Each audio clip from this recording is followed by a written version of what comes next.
sunshine on a cloudy day. You give me love and laughter when skies are gray. You are my sunshine on a cloudy day. You give me love and laughter when skies are gray. You are my sunshine, shine, shine, shine, shine, shine on a cloudy day, cloudy day, cloudy day. You are my sunshine, shine, shine, shine, shine, shine on a cloudy day, cloudy day, cloudy day, cloudy day. You're there with me in my darkest hour. You fill my heart with the brightest flowers. You lift me up with the things you say. You are my sunshine on a cloudy day. I wanna feel your arms in a warm embrace. I wanna see the love written on your face. As time goes by, you'll be my sunshine on a cloudy day. Sunshine, you're my sunshine on a cloudy day, cloudy day. You give me love and laughter, love and laughter. Skies are gray, skies are gray. You're my sunshine, you're my sunshine on a cloudy day, cloudy day. You give me love and laughter, love and laughter. Skies are gray today.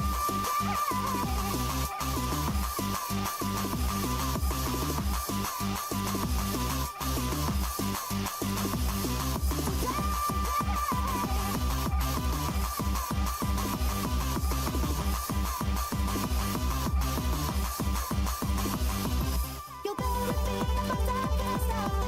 You fill my heart with the brightest flowers. You lift me up with the things you say. You are my sunshine on a cloudy day. I wanna feel your arms in a warm embrace. I wanna see the love written on your face. As time goes by, you'll be my sunshine on a cloudy day.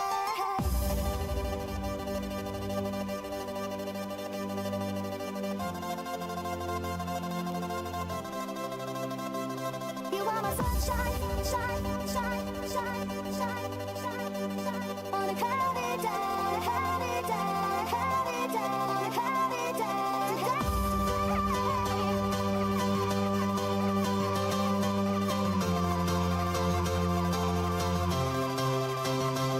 I wanna feel your arms in a warm embrace. I wanna see the love written on your face. And as time goes by, you'll be my sunshine on a cloudy day.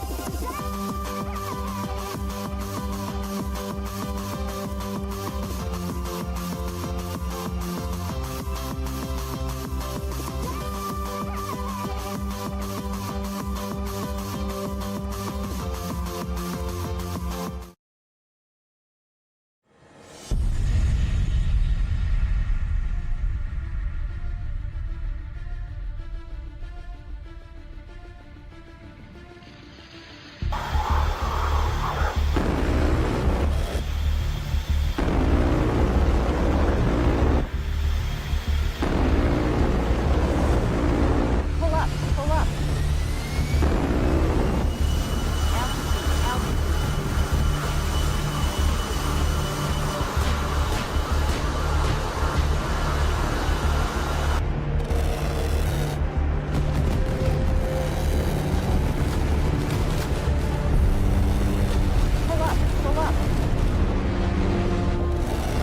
Alright, what's going on, everybody?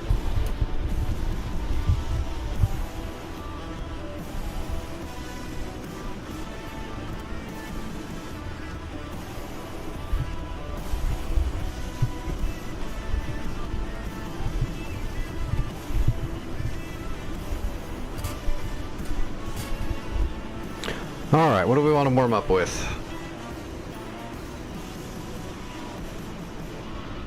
What did we warm up with last night? Phantom, I think we did.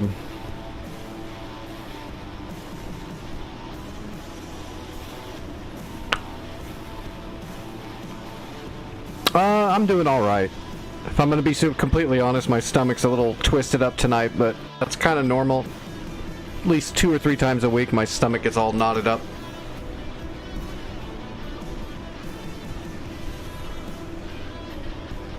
So I usually just deal with it. Unless it forces me to run to the restroom.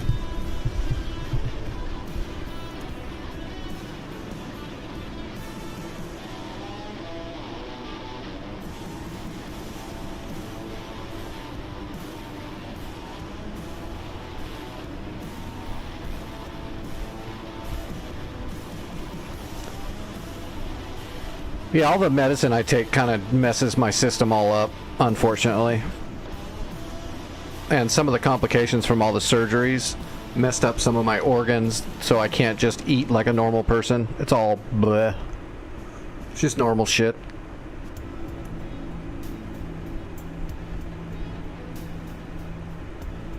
Alright, wow, I'm drawing a blank. I kind of want to see if I can shoot down an eagle? Oh, we can do an eagle, sure. Hell yeah, it's actually been a while since I've been in the eagle. Probably because it's so damn easy. It's like cheating.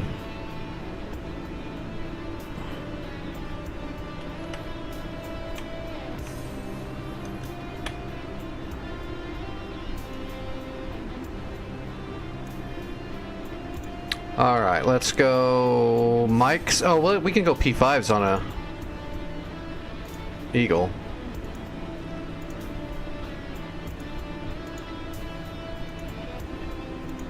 What do you think? P5s and sparrows? Or just go AMRAMs and kill them all super easy? Let's just go AMRAM and show the true power of the eagle radar.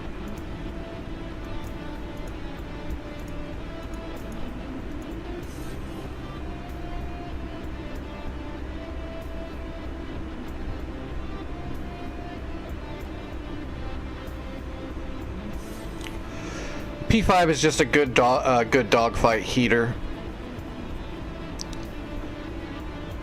It's not as good as a 9X, but it's a pretty decent dogfight heater, and it's got decent flare protection. It's not perfect, but it's just better than a standard. For just all intents purposes, the AIM-9 mic is probably the one you should use in most cases, but for pure dogfighting, the P5 is pretty good. It's not high off bore sight, but it is off bore sight pretty successfully. Oh god, that's ugly. There we go, that'll work. Request rearming. Copy. I'd have to look up the exact differences in thruster and all that stuff, but standard heater that's good at everything is the mic version, and then when I'm going to be into a tight turn fight, I'll usually take a P5 if the plane will allow it. And the older ones like the Limas and the Bravos and all that, you don't want to mess with any of those. Those are hot garbage. Unless you have to. When you get into those older ones, they're like rear aspect only.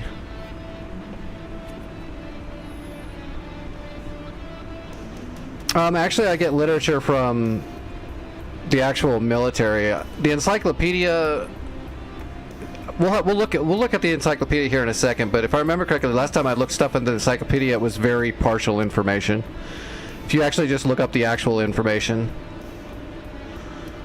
it's way more extensive.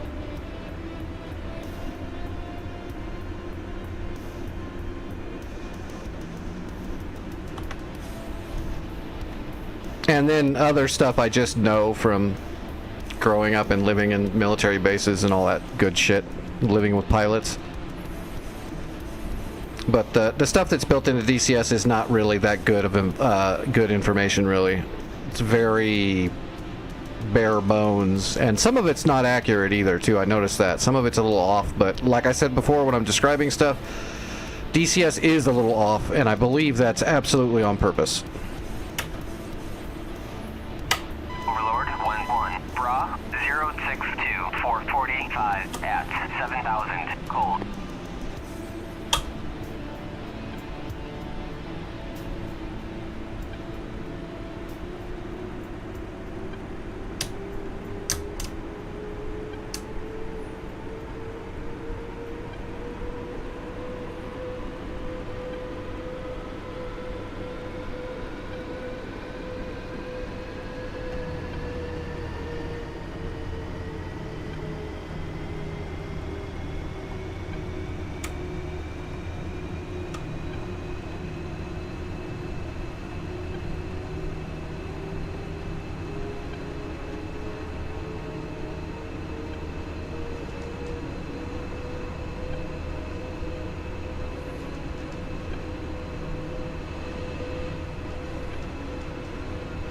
Uzi 3, Overlord 1-1, Bra 061-445 at 7,000 knots.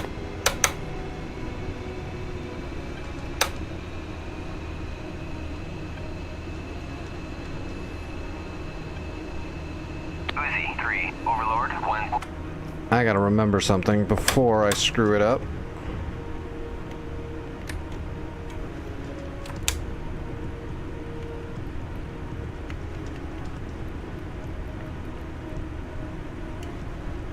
Okay. 1, pop-up group 281-435 at 1,500, cold.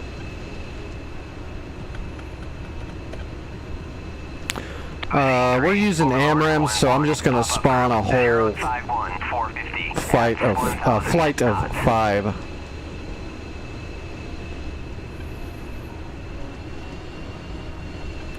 Alright, we're hanging a right. Uzi 3, Overlord 1-1, Bra 282-435 at 1,500, cold.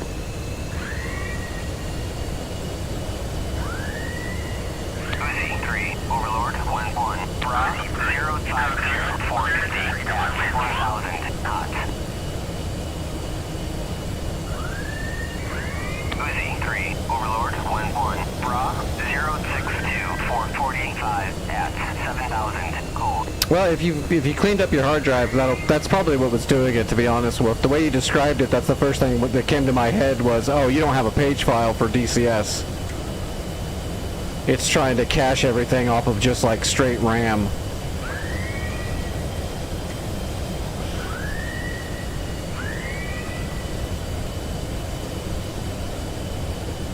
I keep DCS on its own SSD, and I have 250 gigs open for it to play with while I'm running it. I've actually got a little more than that, but I won't let it go below that. Uzi 3, Overlord 1-1, Bra 061-445 at 7,000. Once I finally get my last SSD, I'll redo my rig so that I'll have just DCS on its own SSD with nothing else. And I'll streamline it so it streams as good as I can get it. Which already I've got my graphics turned way up. But I can make it run a little bit better. I can get a little bit more out of it.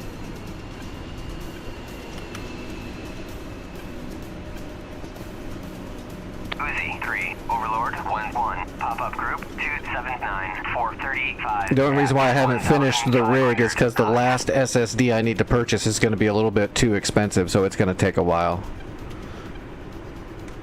Like, when I finally get my disability and I get my back pay, I'll probably use the back pay to pick up the SSD I need, because I've got to get minimum 4 terabyte on the last SSD. And I'd like to get an 8, but 8 seems way over the top expensive. Uzi 3, Overlord 1-1. Bra 278 435 at 1,500 hot. Like, even if I still made really good money, I wouldn't be spending it like that on an 8 terabyte. They're way too expensive right now.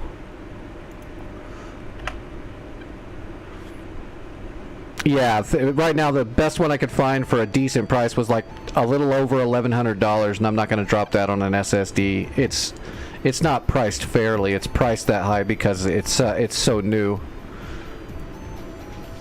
Which I'm not going to be able to get my disability probably for another... I think my next opportunity is like in a year and a half. So I got plenty of time. Uzi 3, Overlord 1-1. Bra 062 445 at 7,000 hot. Alright, there should be 5 bandits up there flying in formation. We'll go jump them. We got 4 AMRAMs. That should be 4 dead guys.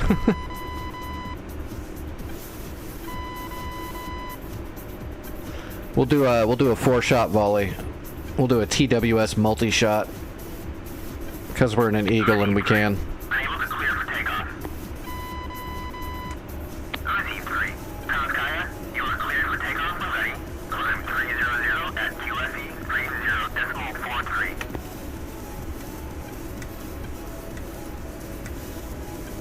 Uzi 3, Overlord 1-1. Pop-up group 281 435 at 1,500 cold.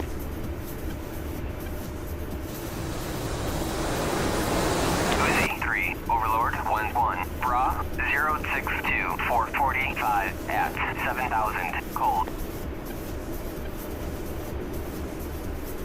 Overlord 1-1. Passing waypoint 1 at 35,000. Alright, let's hit the blower. Overlord 1-1 on station at Bullseye 326 for 150 at 35,000. Type utility at Bullseye 326 for 170. Uzi 3, Overlord 1-1. Bra 287 435 at 1,500 hot.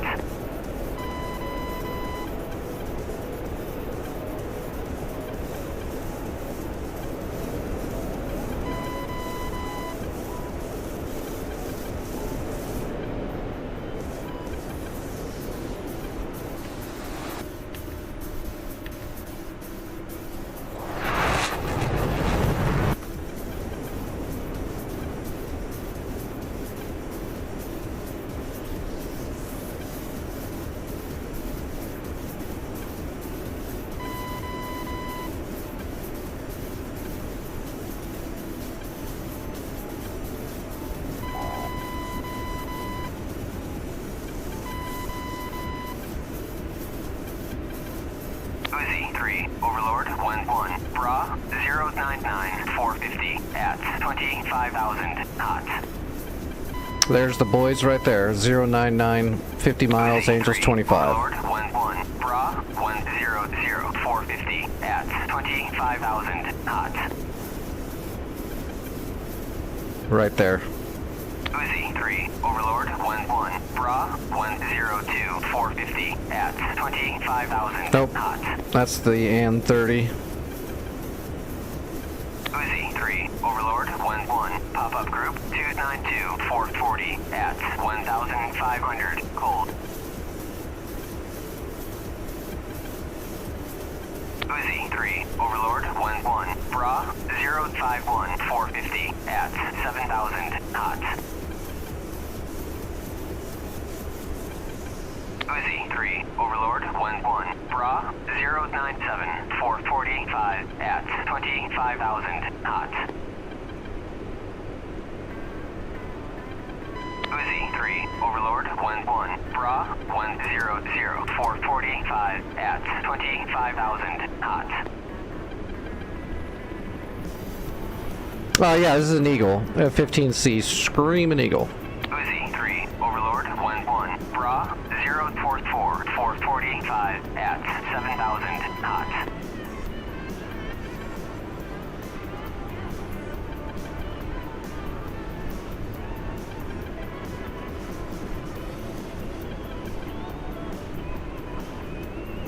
There we are.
They're packed in there tight.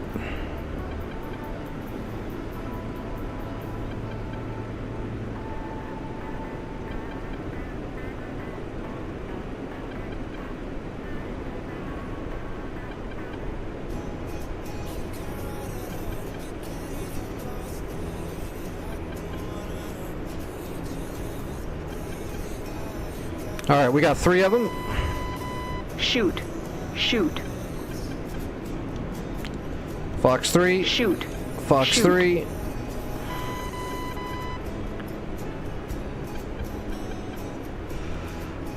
Fox 3. Shoot. Shoot. Shoot. Fox 3. Shoot. Alright, there's all the AMRAAMs.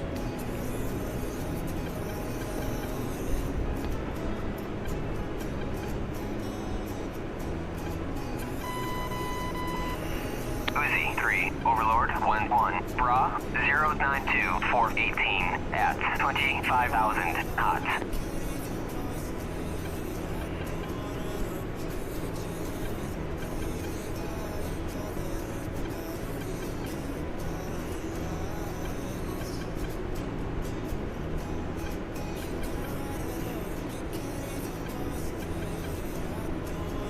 See if we get 4 for 4. There's probably a double up in there. Especially when they go pit bull. Those guys are so packed in there tight. It's probably gonna pit bull on a couple of them. Uzi 3, Overlord 1-1, pop-up group 284, 470. Splash 1. 1,500 gold. Looked like a double hit there too.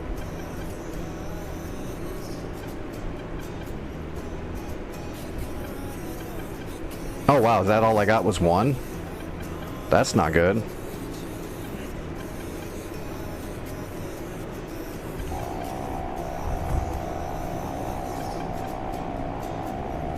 Oh shit, well I'm gonna lose this fight now.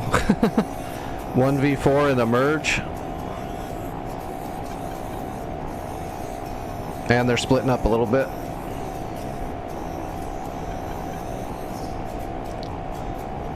Uzi 3, Overlord 1-1, Bra 351, 435 at 7,000 gold.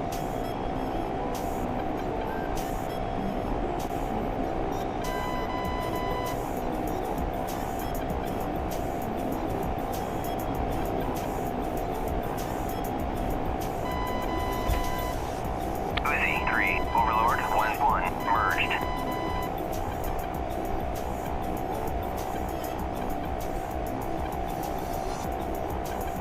Uzi 3, Shoot. Overlord 1-1, Shoot. Bra 342-43 at 25,000 hot.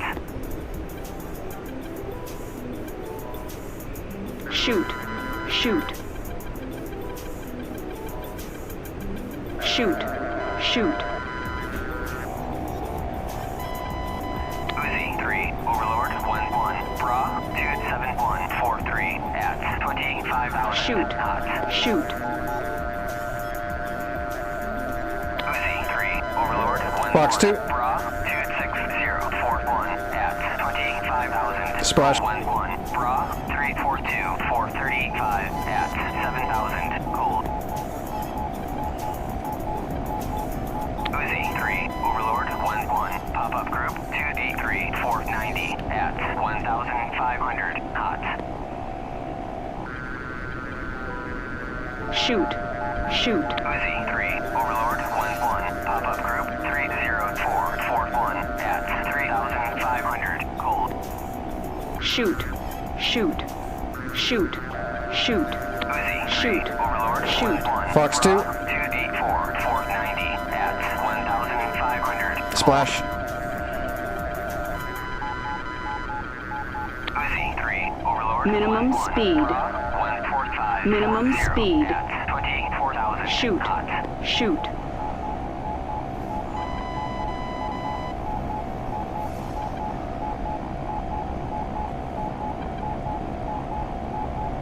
Shoot. Shoot.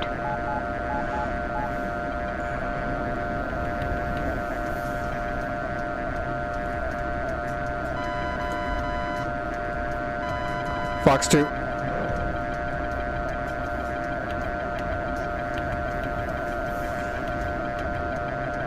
Splash.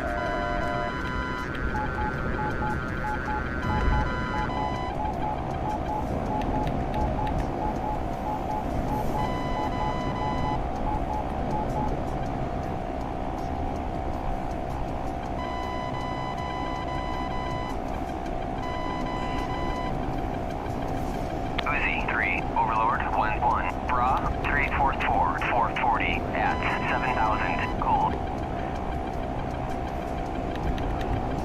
Uzi 3, Overlord 1-1, Bra 01341 at 16,000 cold. Uzi 3, Overlord 1-1, pop-up group 284-490 at 1,500 cold.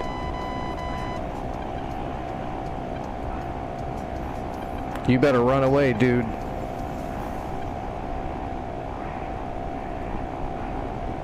Oh, it's time for you to run away. He almost got in behind me. Uzi 3, Overlord 1-1, Bra 284-490 at 1,500 cold. Uzi 3, Overlord 1-1, pop-up group 33442 at 3,000 cold.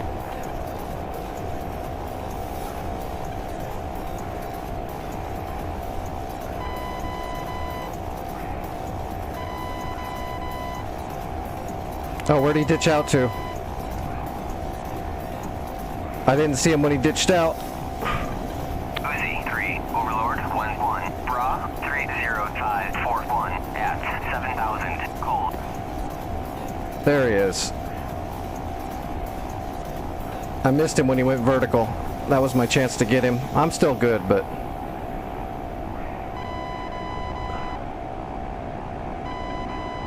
Uzi 3, Overlord 1-1, pop-up group 22541 Shoot. at 3,000 Shoot.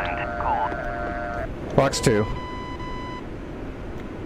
Uzi 3, Overlord 1-1. Oh! 347-440 at 7,000. I don't know how that, I don't know how that missed.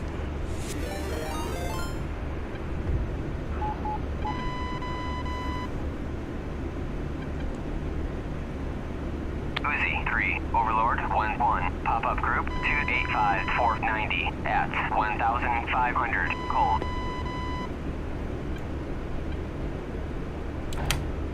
Uzi 3, Overlord 1-1, Bra 19540 at 3,000 cold.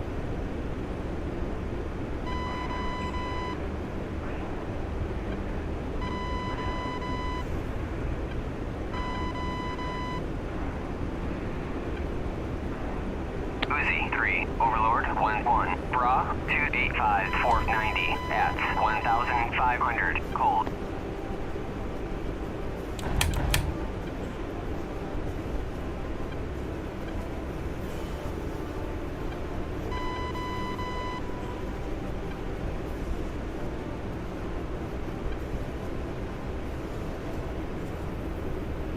Uzi 3, Overlord 1-1, pop-up group 33341 at 2,500, hot.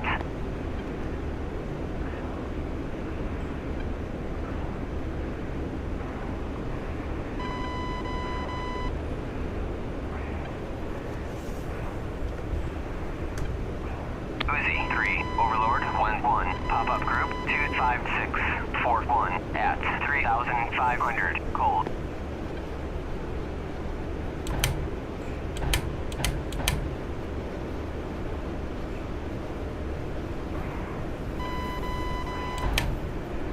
Oh, come on. Uzi 3, Overlord 1-1, pop-up group 07740 at 2,500, cold.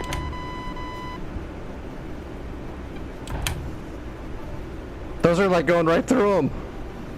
I'm gonna run out of ammo.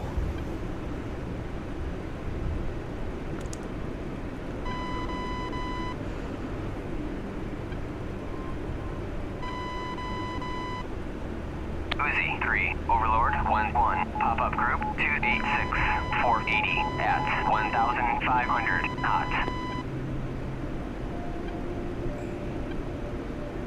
Uzi 3, Overlord 1-1, Bra 00140 at 3,000, cold.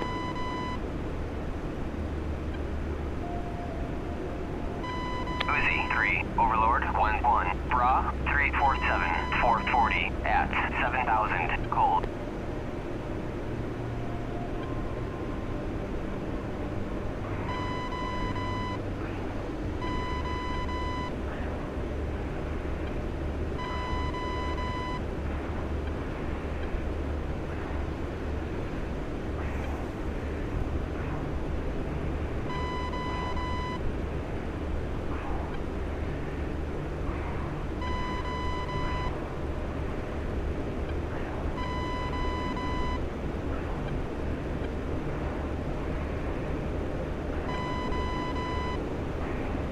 Uzi 3, Overlord 1-1, pop-up group 04841 at 2,500, hot.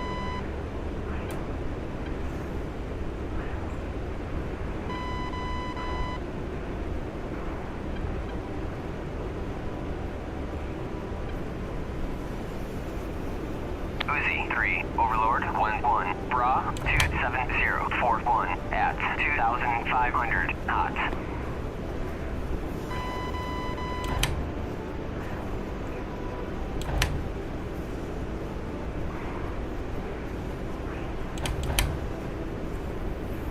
Got him.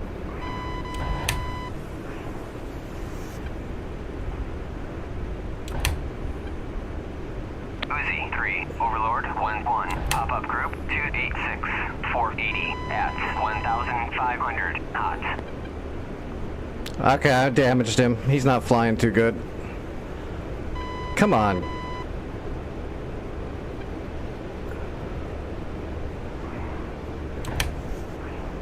Oh, you're kidding me. Overlord 1-1, That is crazy. 287, I must be missing by just a tiny little bit. hot. Uzi 3, Overlord 1-1, I'm gonna be out of ammo soon. 349-440 at 7,000, hot.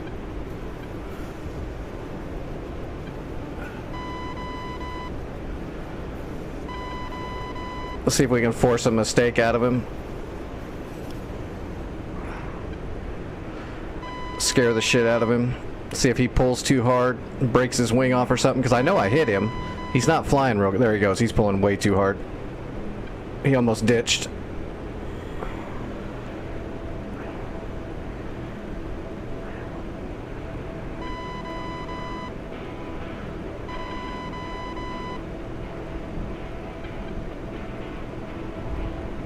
Uzi 3, 3, Overlord 1-1. Pop-up group 09141 at 3,500 knots.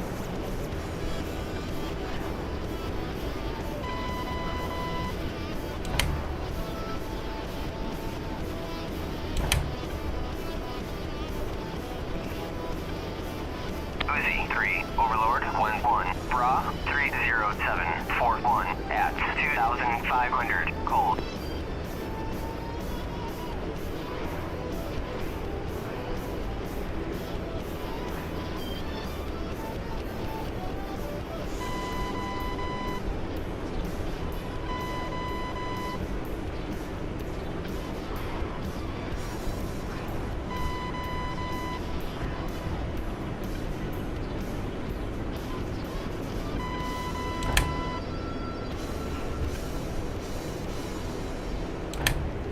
Uzi 3, Overlord 1-1. Pop-up group 285480 at 1,500 knots.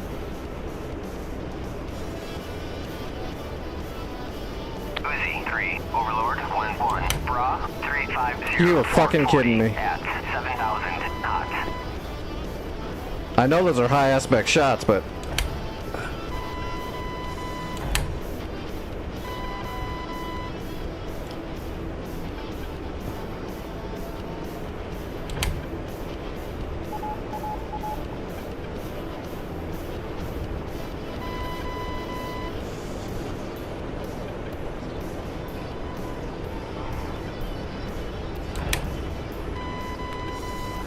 right across the engine.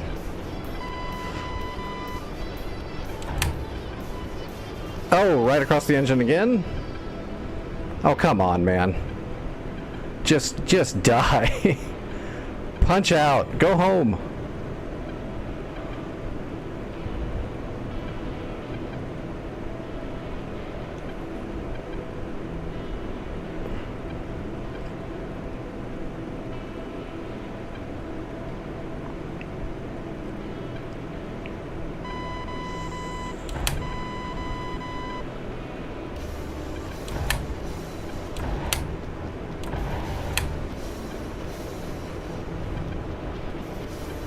My gosh.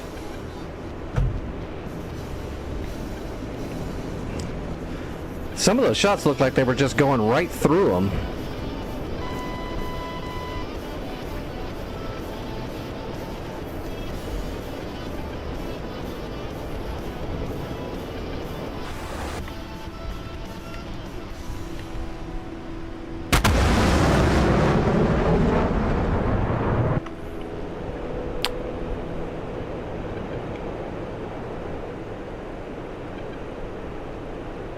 Yeah, that hurt my, doing that much flying hurt my abdomen. Just from the subconscious flexing of my abdomen and my butt. Uzi 3, Overlord 1-1. Pop-up group 293480 at 1,500. I can't believe 3 of my AMRAAMs pit bulled on the same target. That was just bad luck.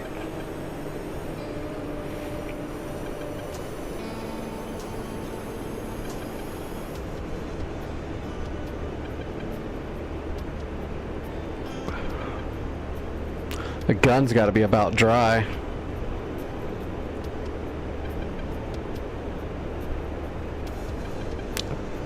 We're dry on the flares. 0094485 at 7,000 cold.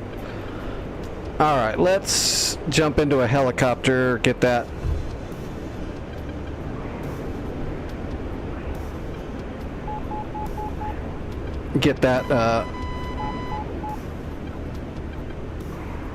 Warm up out of the way.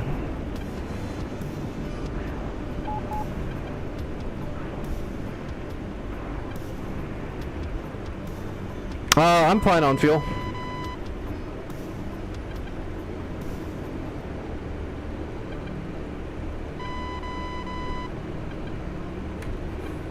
I'm in my warm up map. It doesn't use fuel.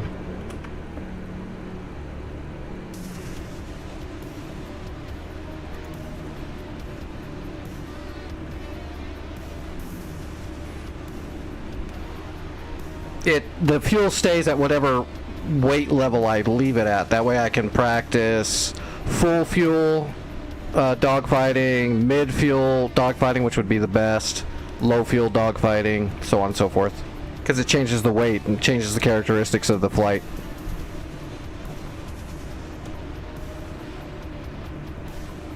So for practice purposes, the fuel doesn't ever change in my practice map.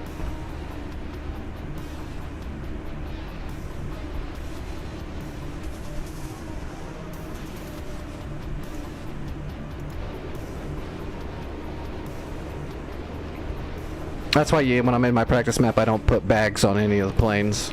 Unless that's what I'm gonna practice.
Oh, wait.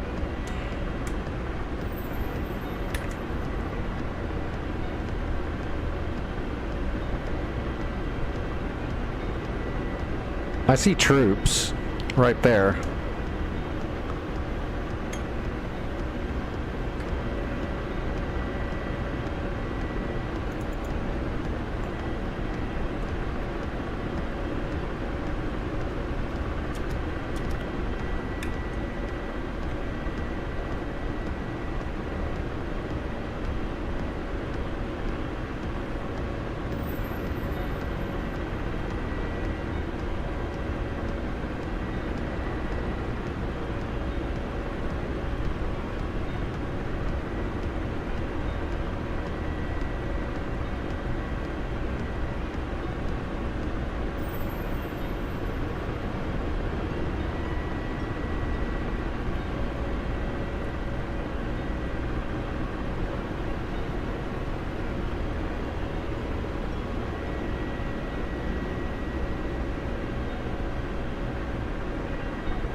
I know I put like some patrols and shit. Oh, okay, I see some. Never mind. I see them. Let's say I know I littered some troops and convoys and light armor and stuff around these towns over here that are supposed to be moving and patrolling. They're hiding too good. Alright, let's set up.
There we go.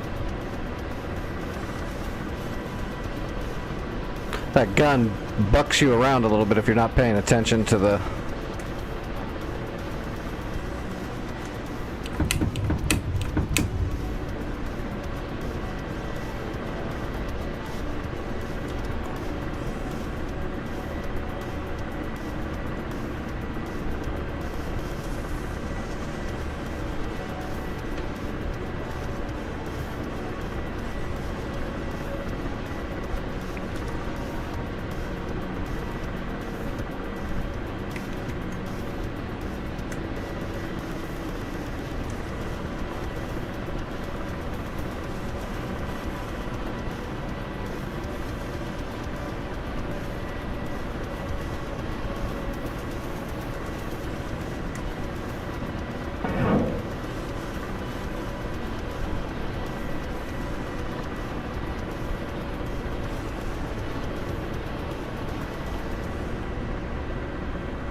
Is it gonna hit that pole? Nope, it got through the pole.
in the Viper, you don't select the gun unless you're going air to ground. You just go to dogfight mode. Here, let's get you squared away because you're right in the middle of learning the Viper. I think I've got a Viper in the air.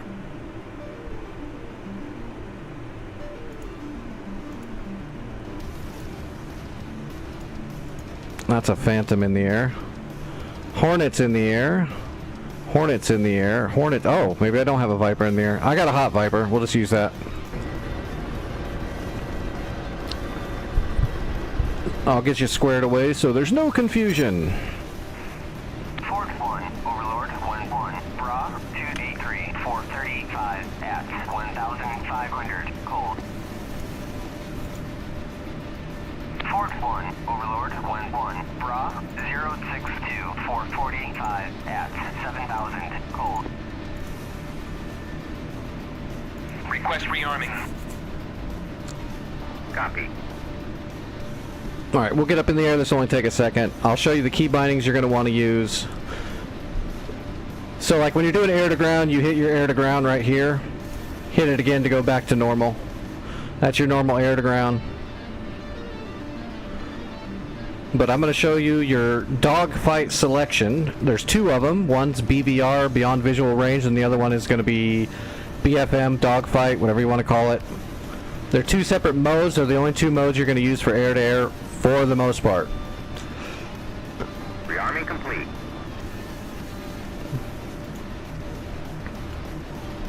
Okay, let me get in the air.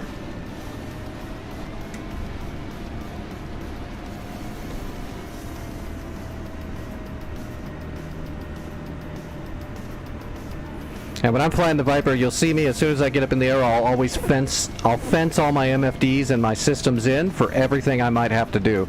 I'll get my air to ground all turned on and set up, and then I'll use my two dogfight switches and get my MFDs all set up for a dogfight. Fort 1, Overlord 1-1, pop-up group 281. And I just have a two-way switch. 1,500 hot. I use a switch that can either go forward or backward. Forward is my BVR, backward is my dogfight. When you're in dogfight, the trigger shoots the gun and your pickle shoots your missiles. So if you're going to shoot your gun in air-to-air, you just go to dogfight mode, and the gun is active off the trigger. 062, 445 at 7,000, cold. Fort 1, Overlord 1-1, Bra 280, 435 at 1,500, hot. So I'll master arm on, I'll hit my air to ground if I had anything, and I'd get it all set it up. And then from there I would just hit my BVR mode, which brings up your BVR HUD, and then I would switch my MFD over to HSD, so I've got my data link, and then I would hit my dogfight, and then I would do the same thing and switch my HSD on so that I have my data link for dogfighting. And then I just go back to normal. So here's the two-way. Go into controls, and in special 4 joystick throttle, you'll see dogfight and then missile override. Missile override is your BVR, and dogfight is your dogfight.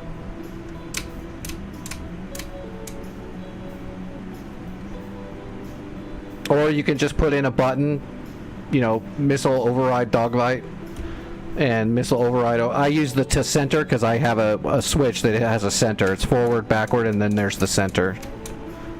So I shut it off by going back to center. In BVR, your pickle is your missile. There is no gun. When you go into dogfight mode, it looks like this. The gun is now automatically WAS. So you hit the trigger, you're shooting. Now, if you're going to go and strafe something on the ground, you would go to air-to-ground mode. And then from here, the AG up here, this would be, if you had bombs, they'd show up here. But for air-to-ground mode, you just hit the AG, and then it will say gun, ready strafe, and then you've automatically got your strafing reticle on the screen, and the trigger will automatically be WASD.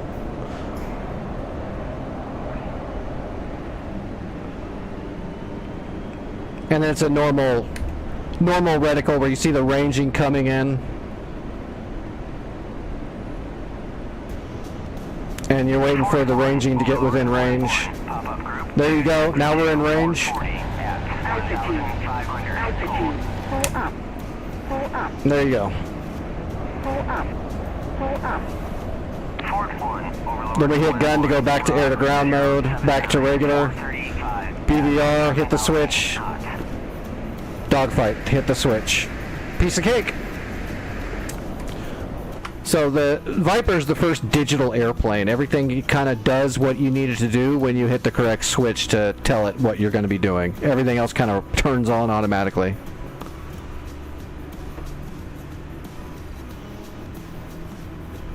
But it doesn't have all the extra safeties and nerfs that the Hornet does, so you can actually access your weaponry a lot quicker and easier in the Viper. Because it's pre-Jets for Dummies era.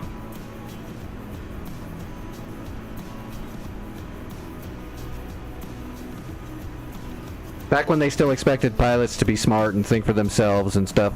Then the Hornet came out and they're like, let's nerf that thing into the ground because I think some of these new pilots eat crayons.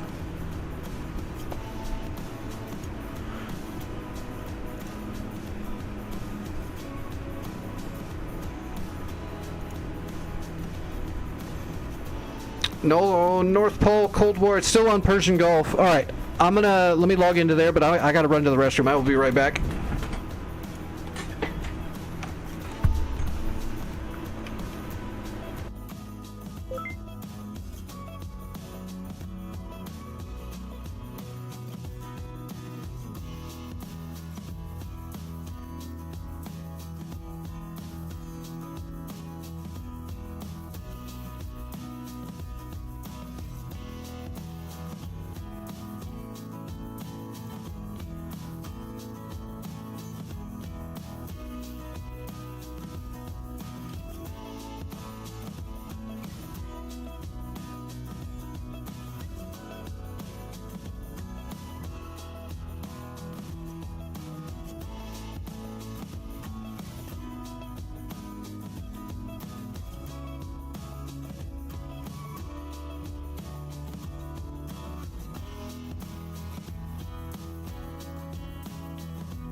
Alright, I'm back. What's the map look like? Okay, so they got the factory, and they got radio tower, and they cleared out the special... No, the special's still up there. They got the radio tower and tank factory, and they got this factory. But they still have LAR, and LAR is going to be launching aircraft. So it looks like what we need to do is probably capture LAR now. The rest of this stuff is just, you know, it's going to be infrastructure and ground units. But if we take care of LAR, they're not going to launch any more jets. So they won't be able to just finish. LAR defense is still up, so that means there's SAMs. I'm going to go up in the Viper and do SEAD first. I guess we're going to have to come out of Bandar Lenga.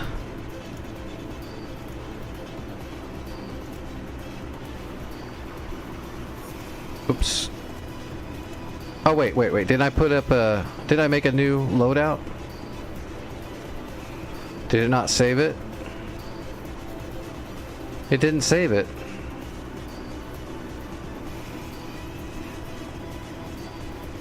Oh, no, there it is. Harm CW. Got it.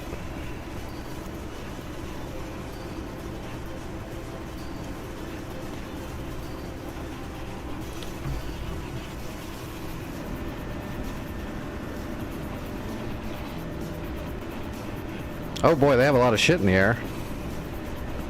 I mean, a lot. Is there really that much stuff in the air? Yeah, I guess so.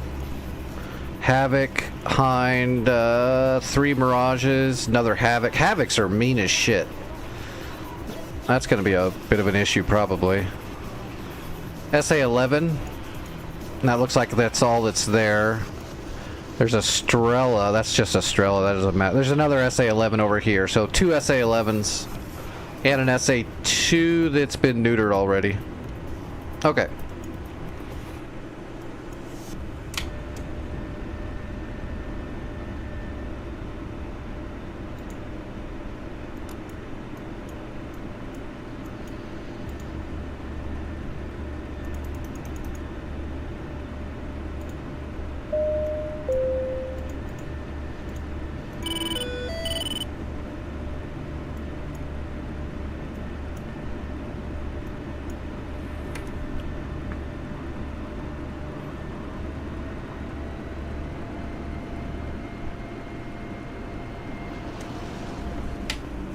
I wonder if I can just burn out. I haven't tried it yet, so I'm just going to try to hit the blower and take off from here. Just to see if I can at this weight. I think I should be able to.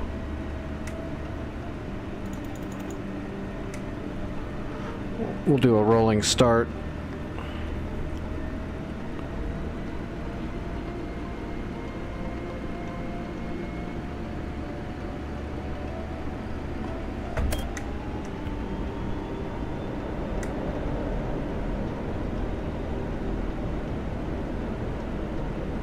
And rotating. Yeah, we should be good. Ready to check 305. Good copy. Check back.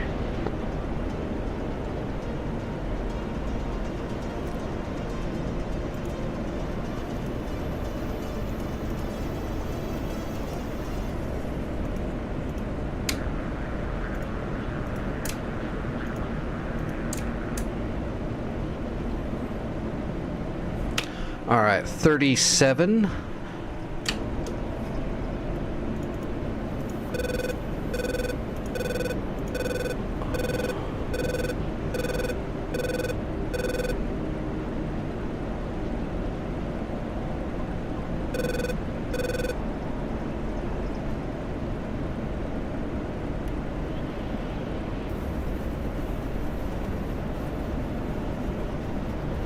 All right, we're gonna try to get high. We're gonna need these to be good high shots, and maybe that'll keep us out of the purview of the fish beds and whatever else they got running patrolled over there.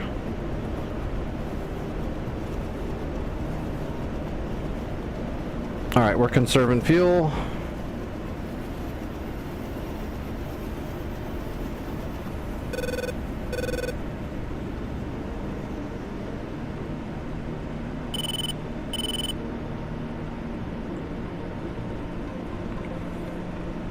There's a patrol of something at 26,000 feet over towards LAR. Got a data track on them. It's fish beds.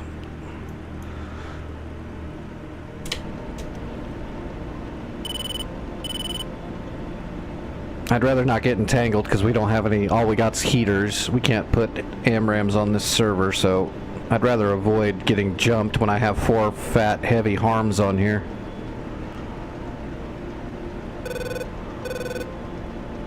I see them. I'm going to continue up to 30,000 feet. Nose on LAR.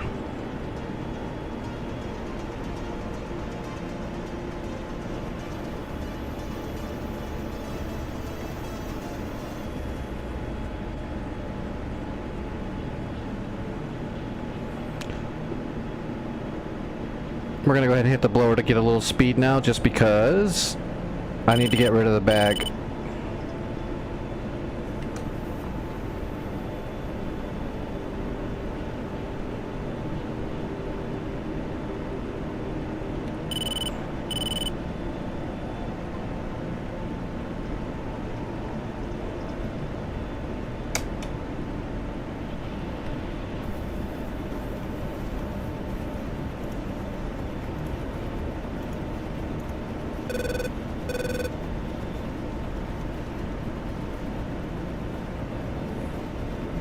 Alright, bag is empty. Off blower.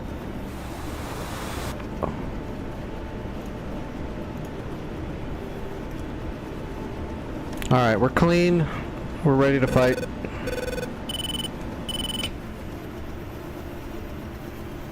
Looks like those fish beds are keeping a tight pattern. Oh, there's 2 fulcrums out there too. We're just gonna have to do our best to pummel out the SAMs and then start hitting them with everything we got. Bombs, A-10s, someone running cap to help clear the sky, get some helicopters in there, the whole bit. This is like the enemy's last stand is LAR.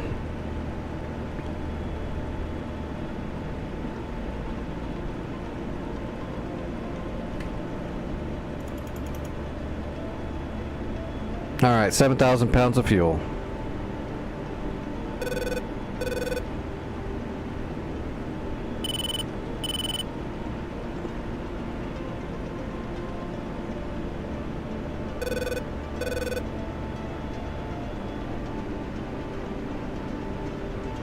That's probably the fulcrums, yeah.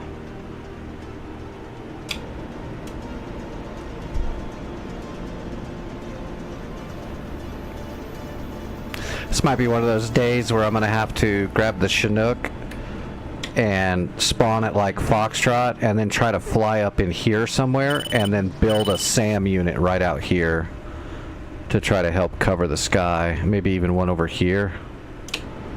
Like a Hawk. Just to try to temper them back.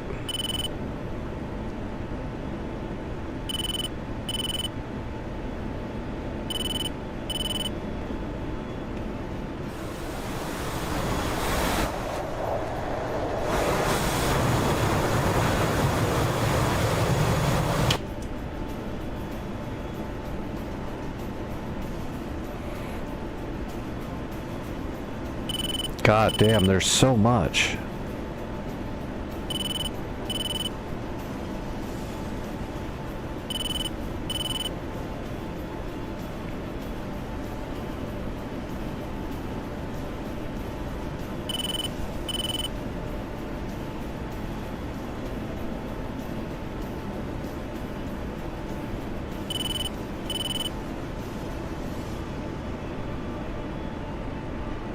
Counter. I'm not actually getting any signals off of their SAMs units. But their jets are lively. They've got radar missiles too. And they're coming for me.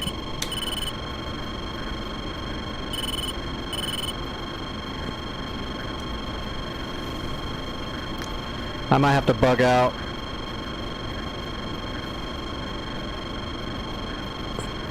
Chaff flare.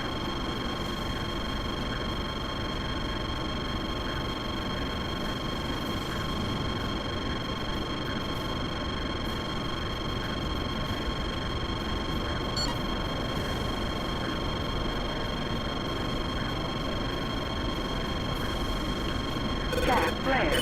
Chaff flare. Chaff flare. Chaff flare. Chaff flare. Oh shit.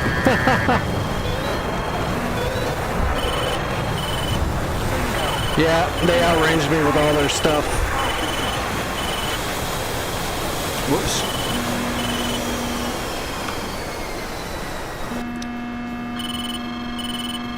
They outranged me by a large margin. Bingo. Their missile hit me right when I was finally Warning, close enough to even get Shut up, Becky. Or Betty. Caution. Caution. If I'm out of the jet, you should stop making noise now.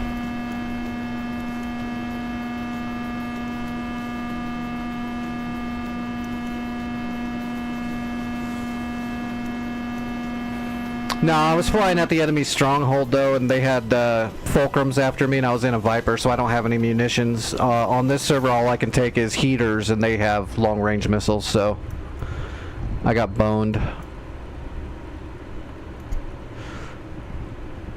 They fired an ET at me. Get him, Wolf. Oh, miss.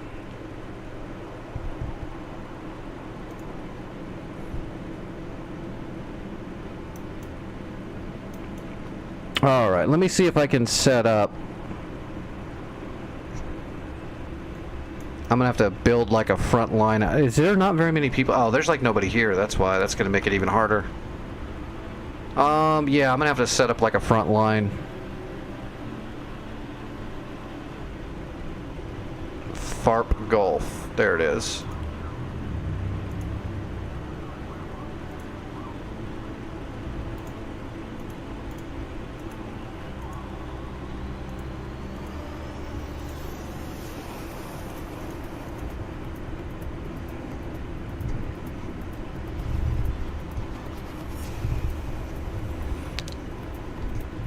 Not on this server. I know what you're saying, but no, not on this server. The difficulty's turned up too much. They can Eye of Sauron on you. They don't need a radar.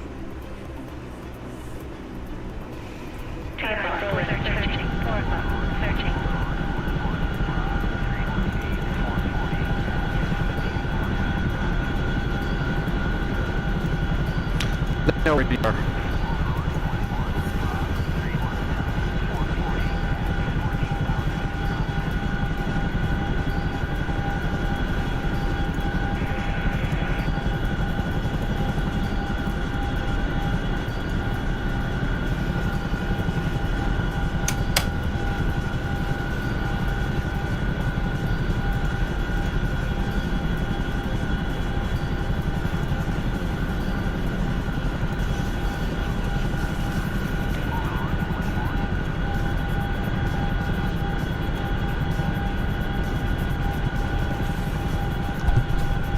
Alright, let's set it up over here.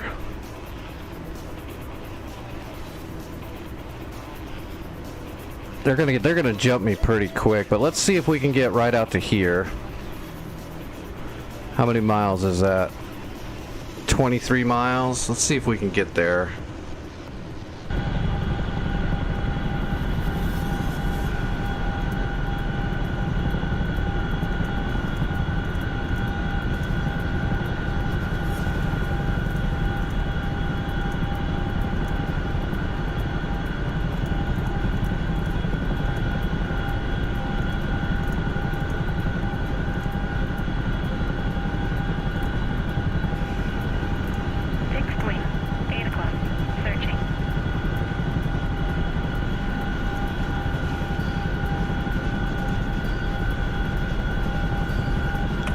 Alright, what can we build? Well, let me see what the budget is. Oh, we got money. We got money.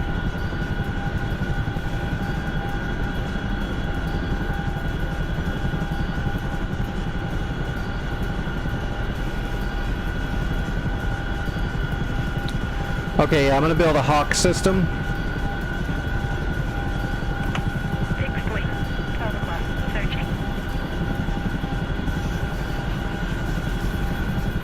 Yes, their AWACS will see us through mountains on this server. On the North Pole hardcore servers, they know where you are.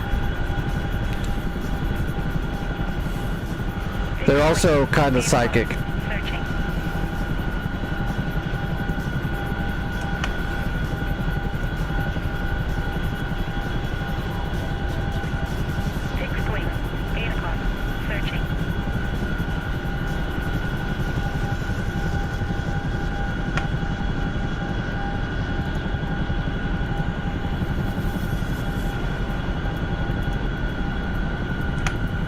Yeah, well, it's a little buggy when you turn all the difficulties way up, and you try to... The engine tries to make it more difficult as you see fit, and it causes weird shit like that.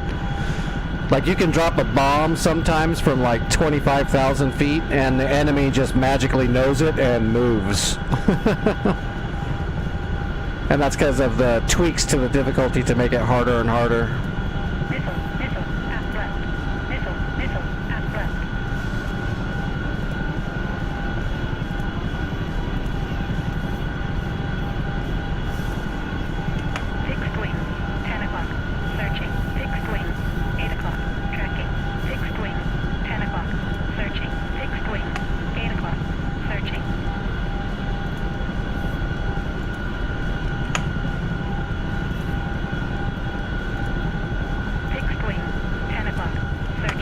Okay, I'm sending a whole bunch of strike packages to LAR. Everybody do what you can in that time frame.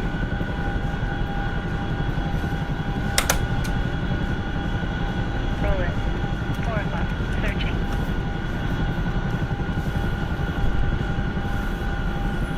Alright, behind us. Here we go. 6 point. 11 o'clock. Searching.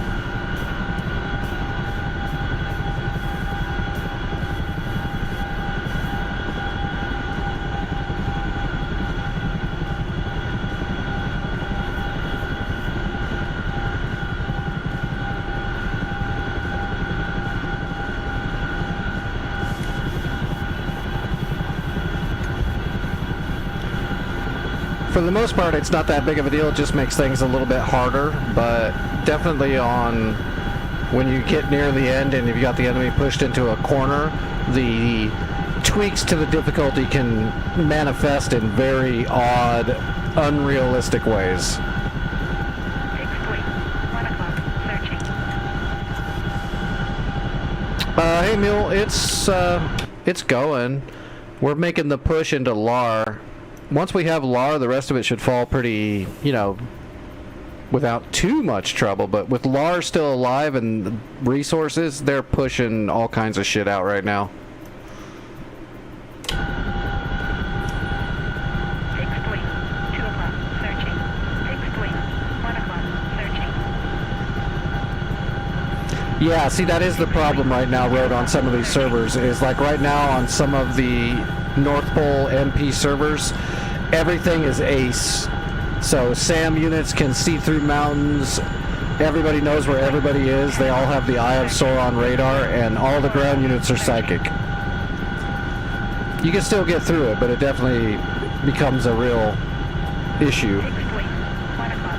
Searching.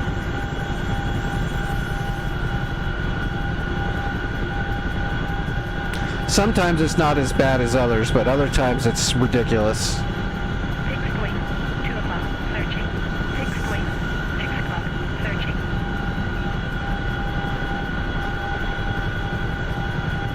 6 point. 5 o'clock. Searching.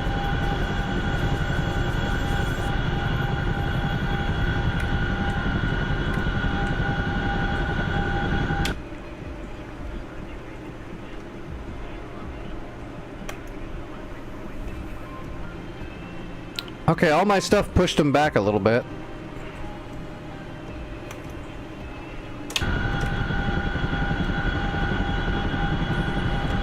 We'll get this Hawk set up out here in the valley, and that should help a little bit.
Those Mirages got out there pretty far.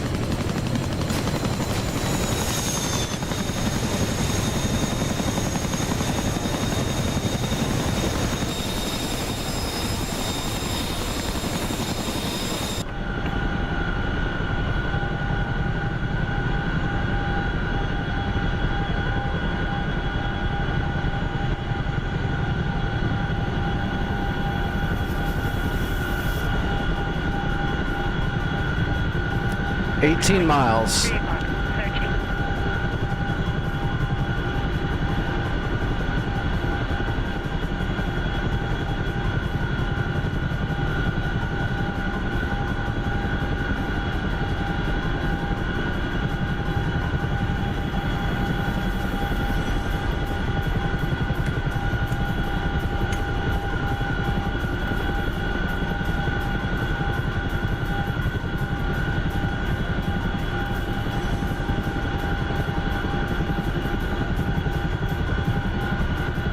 Fixed wing. 1 o'clock. Searching. Fixed wing. 6 o'clock. Searching. Fixed wing. 1 o'clock. Searching.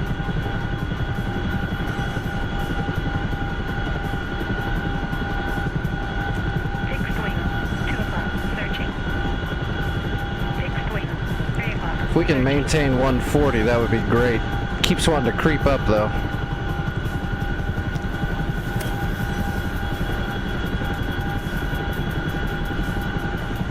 Nice, Dragon.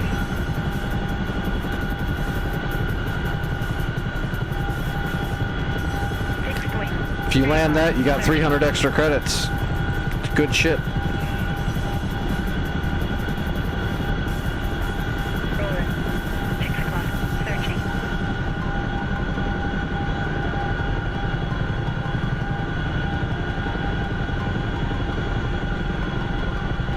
We'll stay away from the villages just because I know Santa likes to put little ambush squads sometimes out in the middle of nowhere.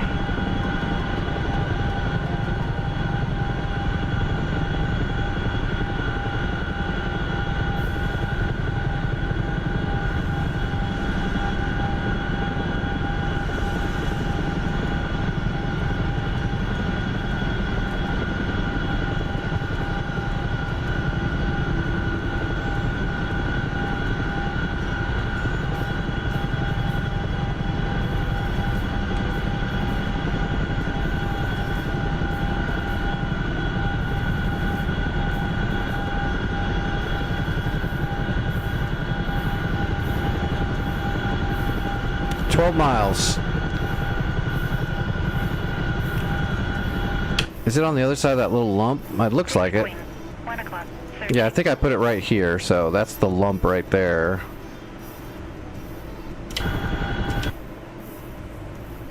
God, they shot down like all of my Phantoms before they could get any shots off. Oh well. They made good cannon fodder, I guess.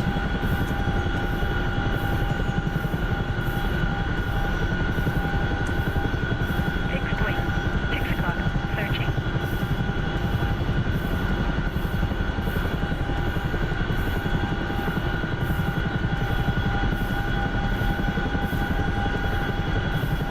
Fixed wing. 3 o'clock. Searching. Fixed wing. 7 o'clock. Searching.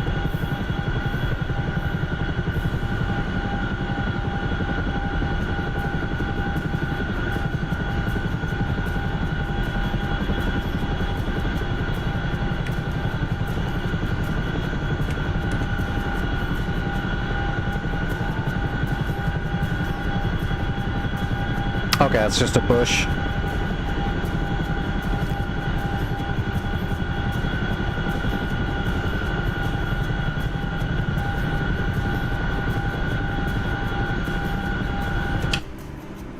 I'm gonna get there. Yeah, that pushed those fish beds and those fulcrums back in. They didn't do a bunch of damage to the... They didn't do a bunch of damage to the enemy here. Although they did some. Look at that. They did hit the SA-11 a bit. They did. They did actually hit the SA-11s decently. That's actually pretty good. We could probably get an Apache over in here as long as the air stays clear enough. Maybe we'll try that after I get this Hawk built and go back. If I can get in there with an Apache, I could wreak havoc in there.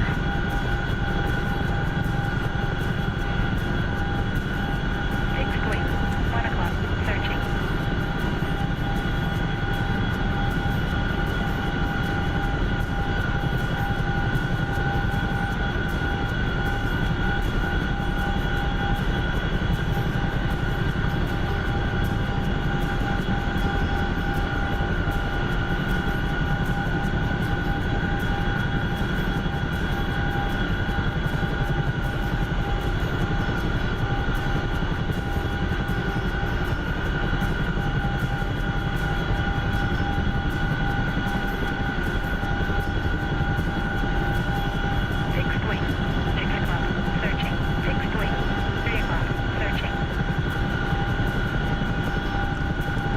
If it's still completely clear when we get to my spot, I might keep going and get closer.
Fixed wing. 1 o'clock.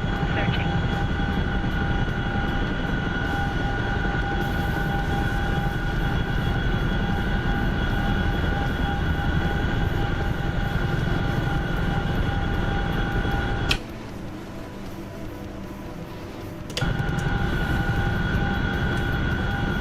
Oh, it looks like the cap did good. And the SEAD did okay. The close air support run got smoked before they got there.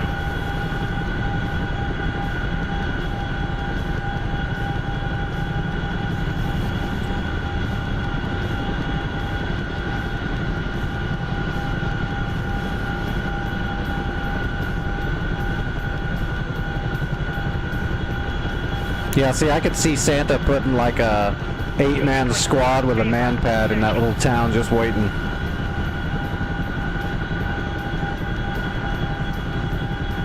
Although I think he toned it back quite a bit. That one map was ridiculous with it. You'd like go by anywhere there was like a couple extra trees, there was a man pad in there. You'd be flying over some town and all of a sudden there's like 3 technicals and a man pad, just randomly.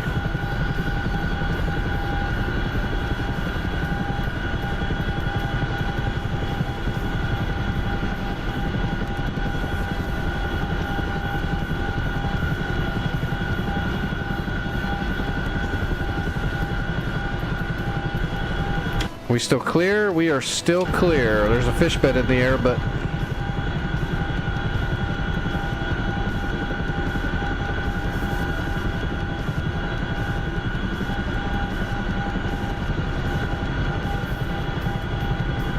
Fixed wing. 1 o'clock. Searching.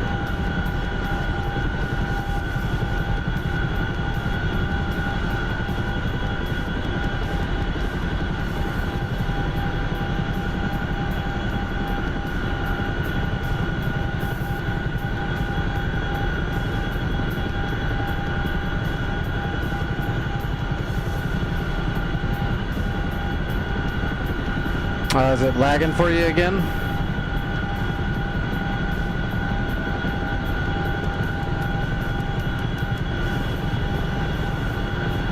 Is it VR? I know VR is a pain in the ass to get it all tuned in.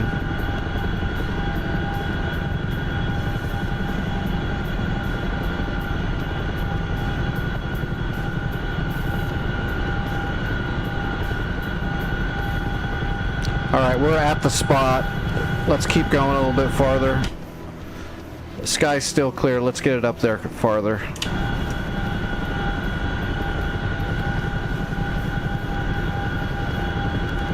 It took me a while to get all my stuff kind of set to the way I wanted it. I was fiddling with settings for like 2 months till I finally got it to where it didn't bother me and it looked good and it ran good. But I haven't had to mess with it since I got it to where it is now.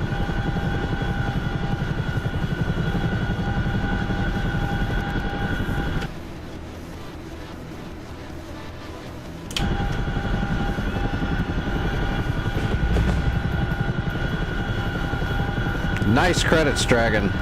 Damn good flight.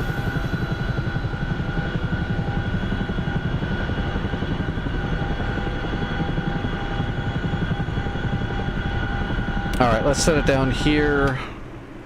This will be fine. If I go farther this direction, it's not going to make that much of a difference.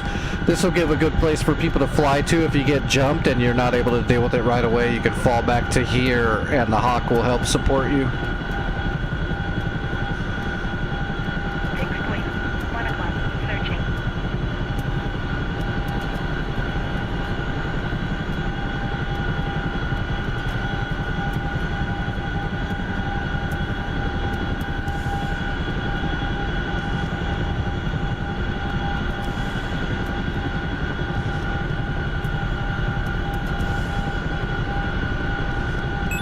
Fixed wing.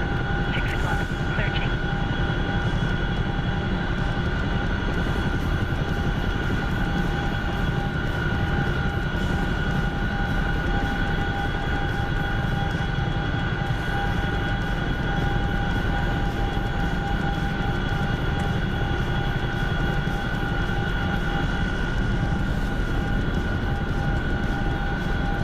Alright, we're down.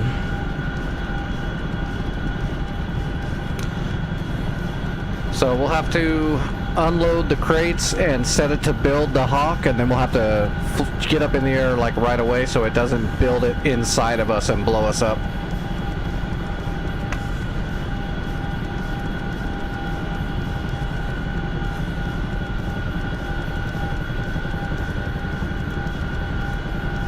"30 seconds. Get out of the way. Close the door."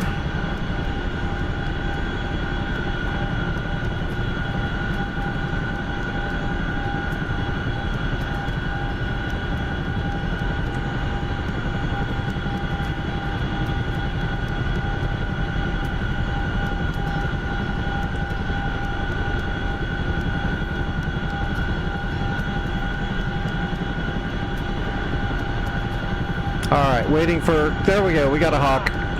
3 o'clock. Searching. Hawk. 2 o'clock. Alright, on my way back.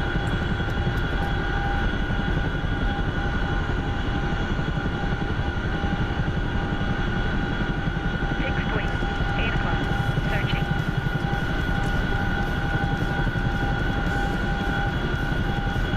Hawk. 6 o'clock. Searching.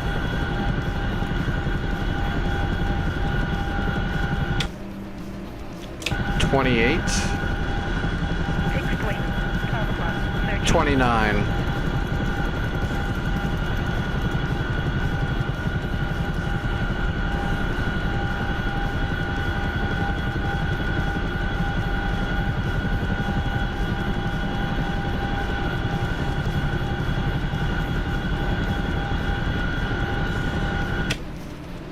Alright, we got the Hawk.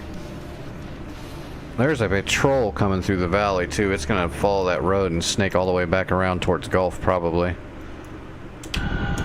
Alright, let's get back and then let's grab a helicopter maybe? You know, God, they've really messed up the SAMs. I think I might be able to get an A-10 in there and really wreck them. As long as there's no mirages and shit like that to jump me, I might be able to get in there and really do a lot of damage quickly. Take an A-10 with 6 Mavericks and some 12s. Actually, how much heavy armor do they have there? 1, 2, 3, 4, 5. 5? Yeah, you know, we could probably just take some Mavericks and some Predator rockets and maybe 1 GBU-12. Sounds like a better plan. We'll head back to home as quick as we can here. 8 o'clock. Searching.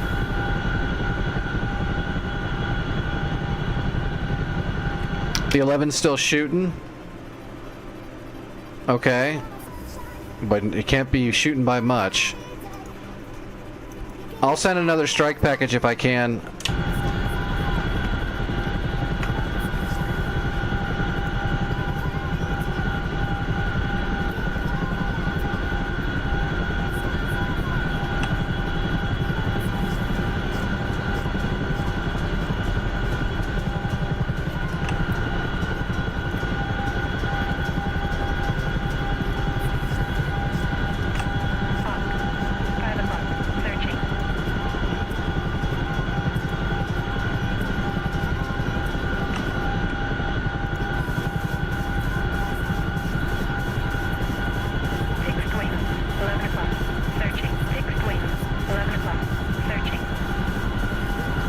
like the Tomcat more, Searching. but only for air-to-air. If it comes to striking, then the Phantom all the way.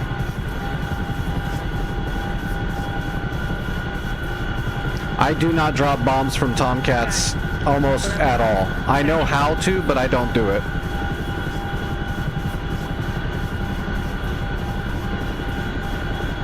If I'm gonna strike ground targets with Tomcat or a Phantom, I'll use the Phantom. 12 o'clock. Searching. I can use the Mavericks on the Phantom, Walleyes, Hobos, all of the different slick irons. 11 o'clock. Searching.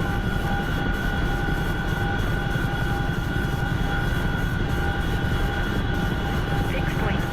I mean, they're both really fun. They're only good if they're in equal ground, though. If you're going up against anything modern, then they're not going to be good at all.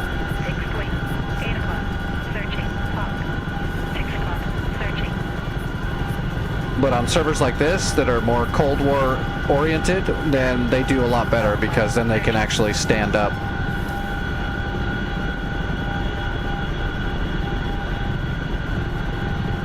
Tomcat is really awesome for air-to-air, and plus just... I mean, the Phantom is, though, too, because of the... Heapler makes the best modules. Heapler is amazing. All their stuff is so authentic and real.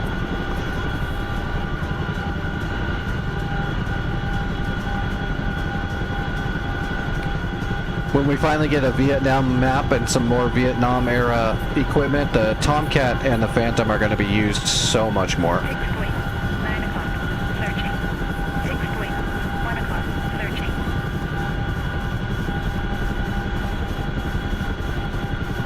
Yeah, AIM 54s are here, but they're still AIM 54s. So if the enemy is an ace, the likelihood that your AIM 54 is going to hit them is really slim. Gun. Phoenixes are cool, but they're easily spoofed. They're the original Fox 3, so the technology is just not that great. They're cool, but you're going to miss a lot.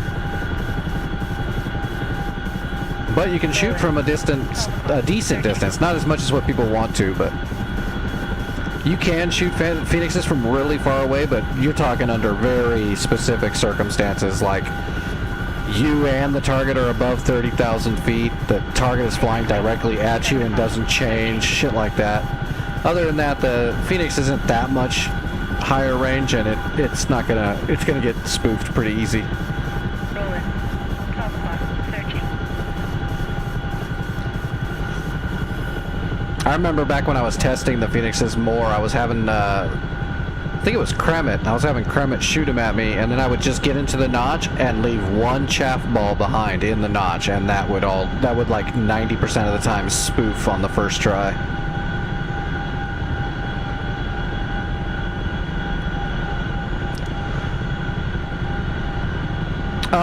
No, the air to ground in the Tomcat's fine.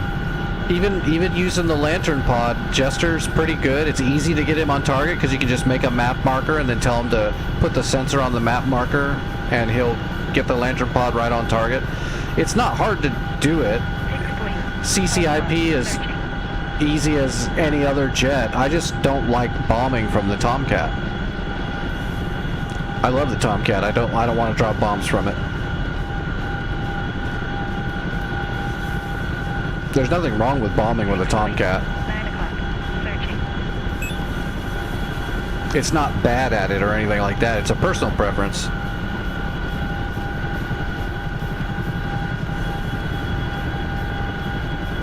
Did you get it, or did my strike package get it? 6 o'clock. Searching. Oh wow, it's gone completely. Was that my strike package? I wasn't watching it. Rolling. 12 o'clock. Searching.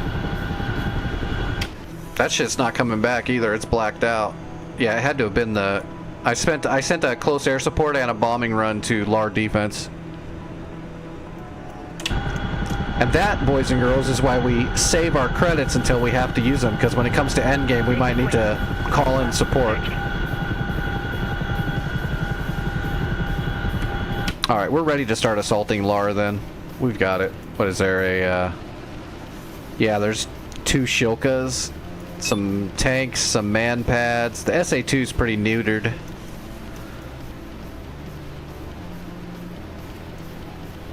I'm only about 10 miles outside of Gulf once I land.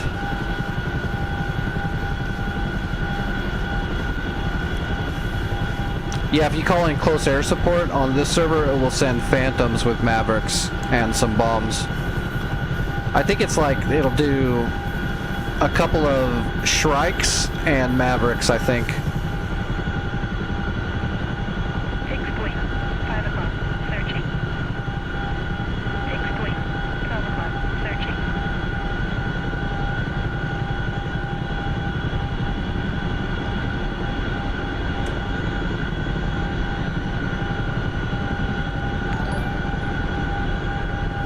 Hey Gavin, thanks for the sub over on YouTube. I appreciate that.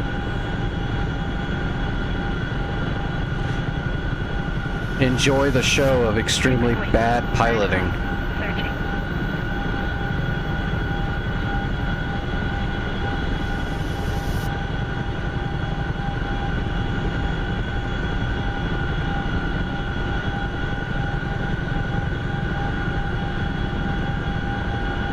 Yeah, 6.5 miles.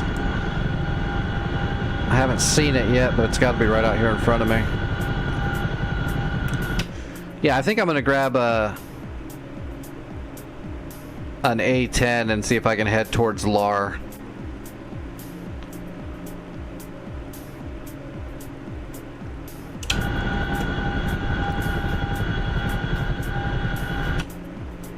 Although the other problem is we're gonna have to get a Chinook over there to capture it. It's a little bit of a distance to get over there. Trax, are you flying tonight? Hey Sebi, how was your flights? And Raiders, how are you all doing?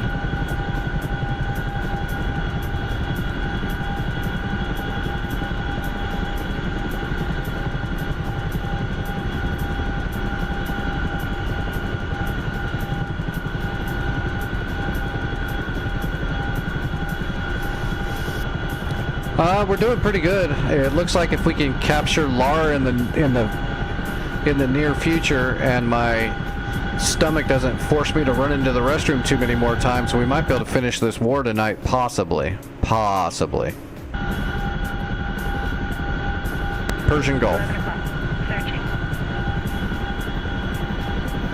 I see the FARP. I'm almost home. We'll land so I can cash in these credits for the team, and then we'll switch it up. Fixed wing, 9 o'clock, searching.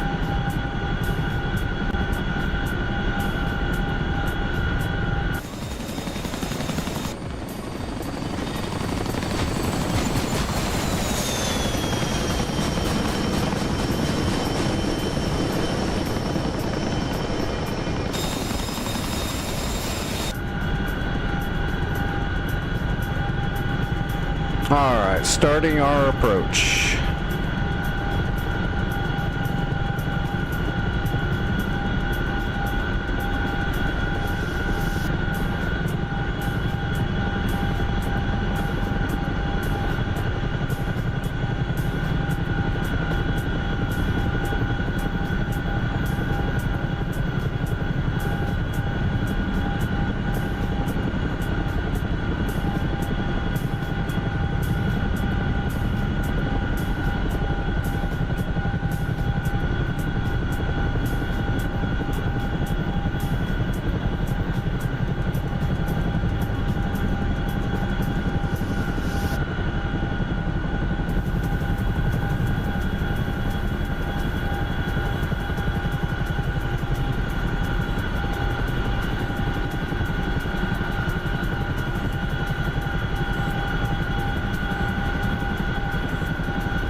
And piece of cake.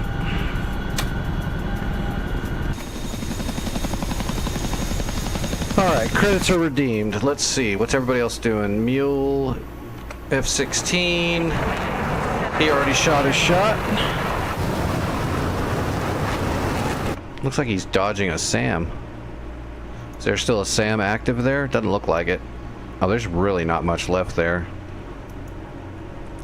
Alright, Sunny is 40 miles. Gulf is 34 miles. Mule's not going to be able to finish off the point. Fixed wing, 12 o'clock. Searching. Dragon's coming. What's he got? 4 bombs. Searching.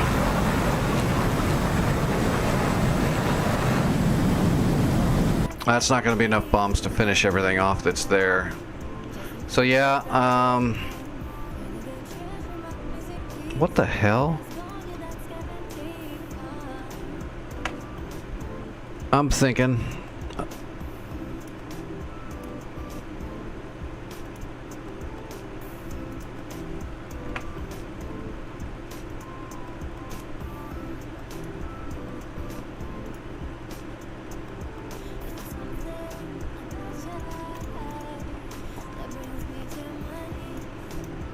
Where are these Mirages coming from? Is there another airfield out here I don't know about? Is there at one at, no, Samath's got nothing. No. Oil fields, there's nothing here. Maybe the secret tech, no, secret tech facility doesn't have shit. I wonder where these Mirages are all coming from. They must be coming off map. Because they're not, I didn't see them come out of LAR. 7 o'clock. Searching. Alright, well we can either take an A-10 and fly 70 miles and strike the place, or we can grab a helicopter and come in from Gulf. Guess it really doesn't matter which one.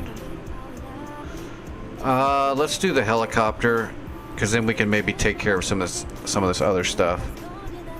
The only thing that worries me is I won't be able to capture... Oh, you know what? I'm going to take a Hind from Gulf. Because what I can do is I can put a set of troops in the Hind, and I can actually capture the point with just one small squad. I can't tear it up, but I can capture it. We'll do that. 3 o'clock. Searching. I'm rusty with the Hind, but I mean, I'll figure it out. We'll be all right. I'm not that rusty. I'm a decent Hind pilot. Oh yeah, we got plenty of tandems. So we'll just take 8 tandems. And nothing else but fuel and flares, and then I'll use 30 mil. Where's my crocodile? There we go. That'll give me full fuel. I put 1 small squad in here. That'll be good. We can do a little bit of everything with the Hind. As long as I don't wreck it. Adjusting magnetic declination. Ready. Alright, let's grab 1 squad.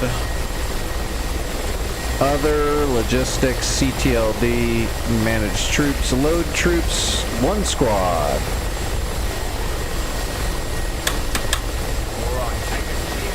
Alright, we got 1 squad. We just have to be careful when we're taking off and landing because we're heavy. We won't be so heavy when we get over there to land, but taking off is going to be a little bit of a bitch. So let's leave the IFF and the radar and stuff off until we get up in the air. Let's turn off all the lights.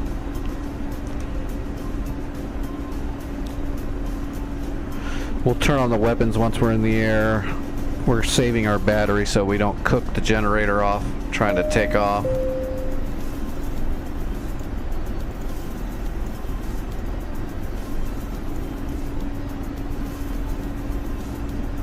Alright, that should be good. Radios. Whoops.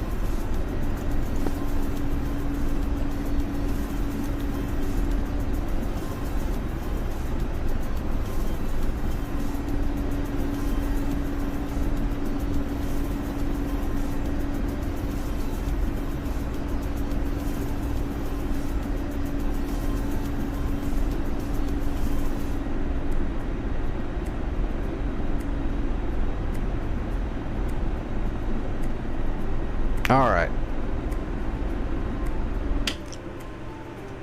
Heading, we're gonna go over the mountain.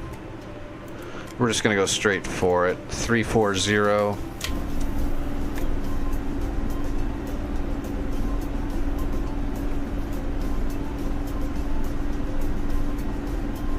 All right, away we go.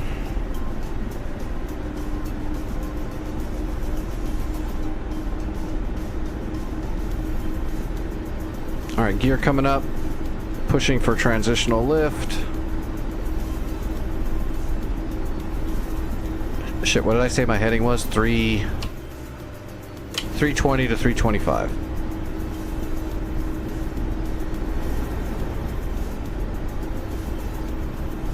Turning on weapons.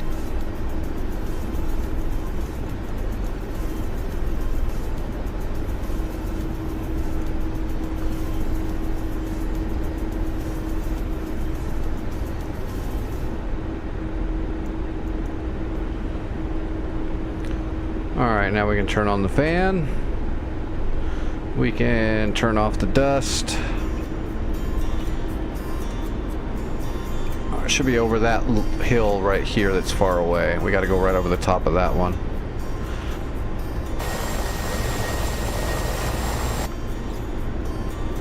Turning on weapons. Alright, we are cooking. Now we'll turn on the radar. IFF. Yeah, we're good. Gear is up. Make sure everything else is good to go. Yeah, we look like we're good.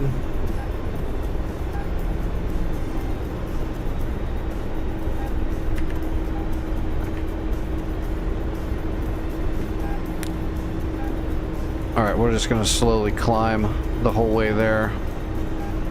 We're pulling 12 degrees. I don't want to pull more than 12 degrees. So we'll just do a gradual climb with 12 degrees of collective pitch. Hello, call sign. How are you doing?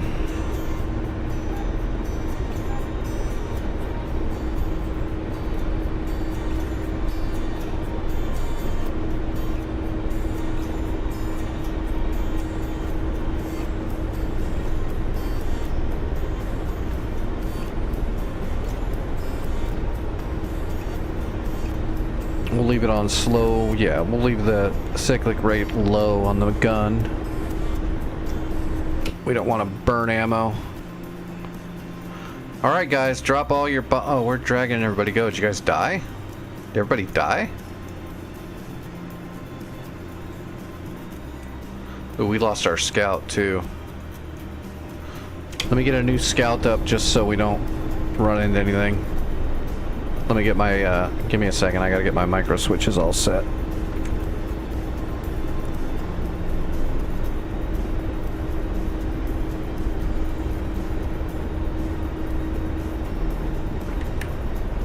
Alright, that's pretty good.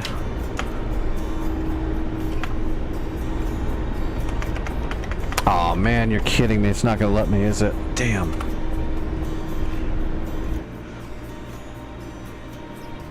Oops.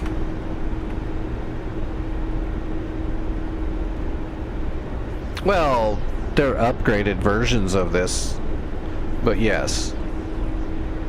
It still works, it still works.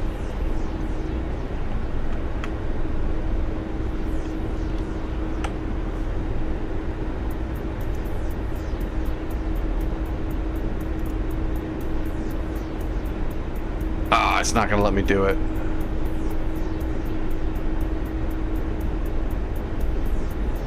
Well, let's see. Commander weapons ready.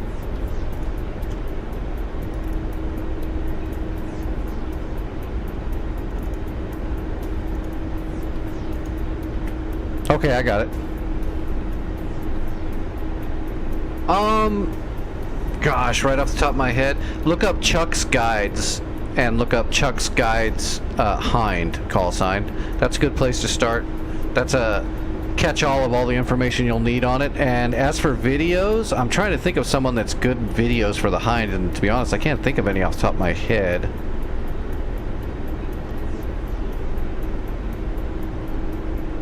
I know if you put in Hind tutorial, I know there's a few that are pretty decent. I just can't remember their names. I would just type in DCS Hind tutorial and you probably get a few that are pretty damn good. And then the Chuck's Guides is the comprehensive everything you need to know.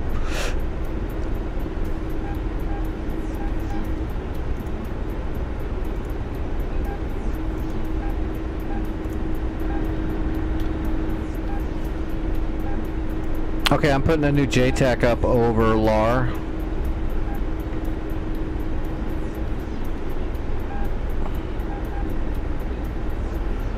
Alright, I'm gonna go ahead and pull my collective out a little bit now. We're plenty high. We're way high.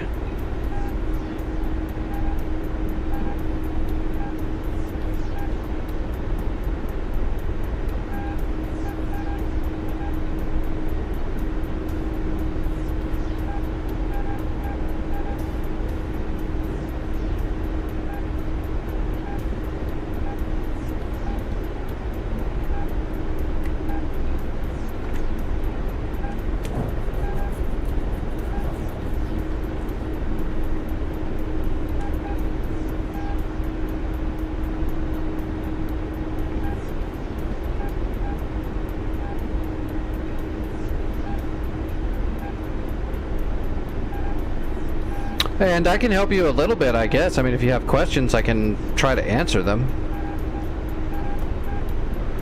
I don't mind helping people out on streams when I have time. I don't mind at all. You just have to ask.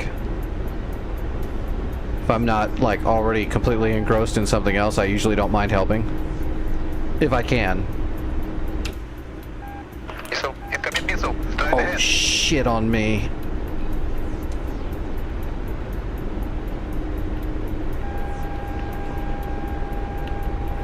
There's two floggers that are jumping me. I'm overspeeding.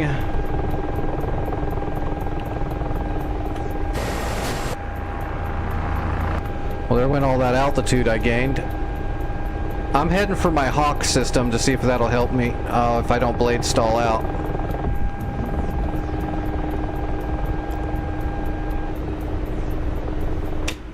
Yeah, I'm beelining for my Hawk. It fired at me, but I defeated the missile. I'm taking a detour to that Hawk system I built. If the floggers pursue, they might leave me alone after they missed. Yeah, it looks like they might leave me alone.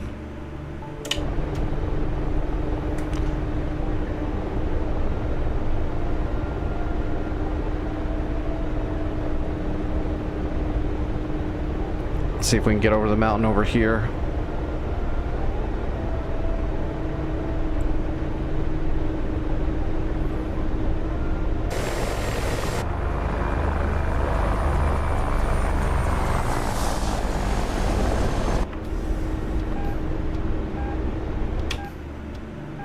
Oh shit, no, it's coming after me again.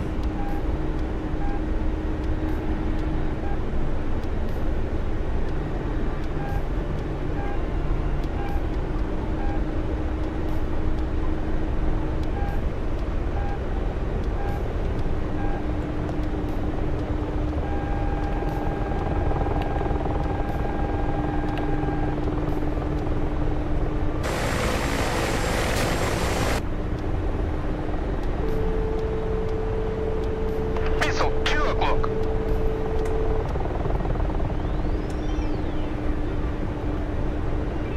Alright, flaring in the notch.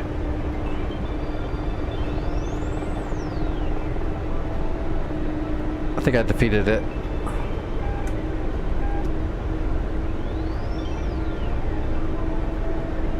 How many heaters does that flogger have? It shouldn't be too many, because he should have his strike package.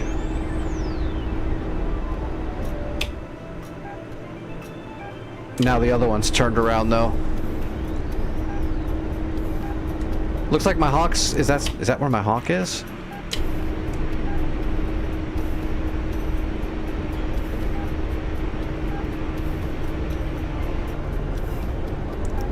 I need to get to my Hawk.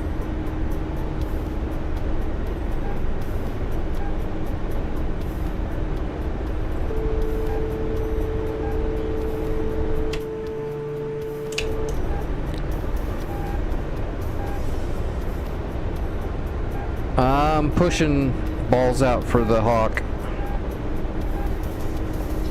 Hawk is firing. My Hawk is firing. Get him.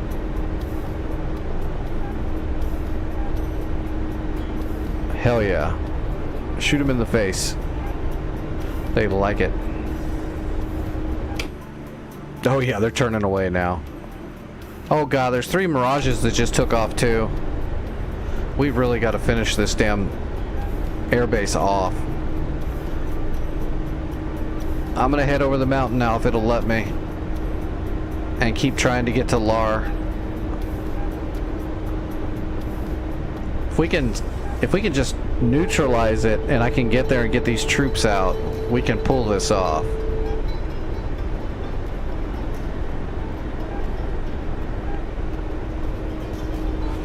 Well, they do like it. Did you see what they were wearing? They were asking for it.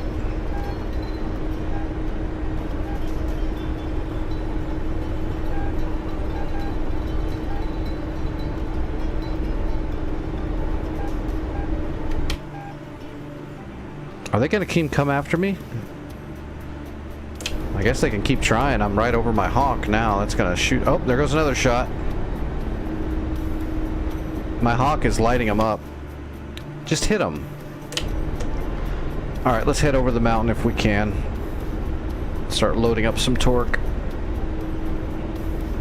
Man, I blew all of that altitude I had built up. That sucked. All the who? Oh, I don't give a shit.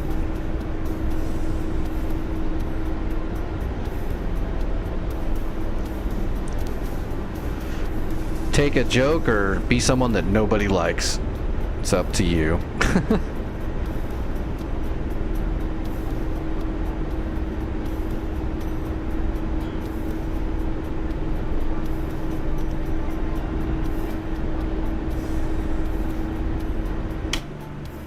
Oh, good. It got one of them, or Mule did. One of the two.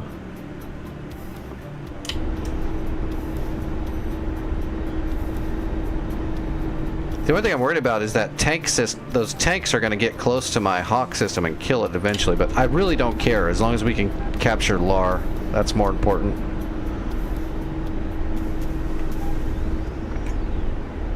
Whoa, that was a really bad force trim.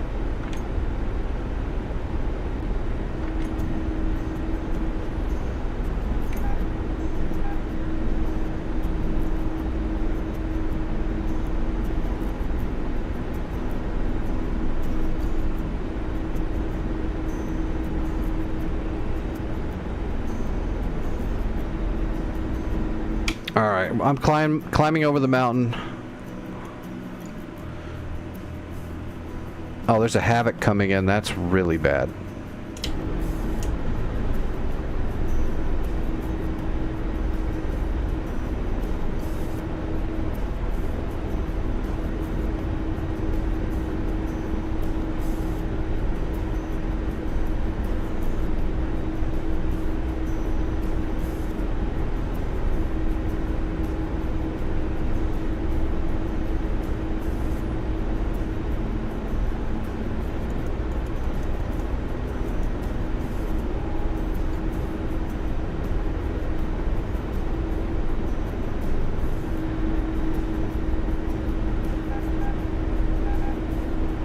Well, we're gonna make it over the mountain.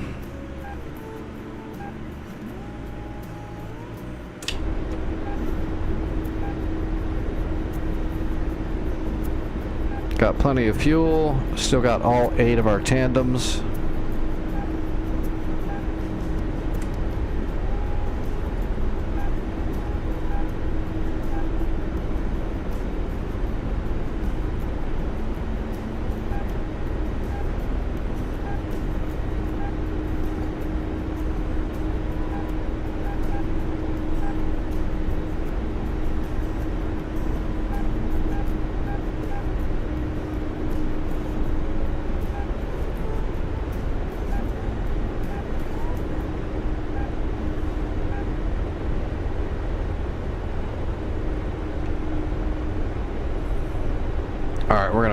unload the torque and start chopping.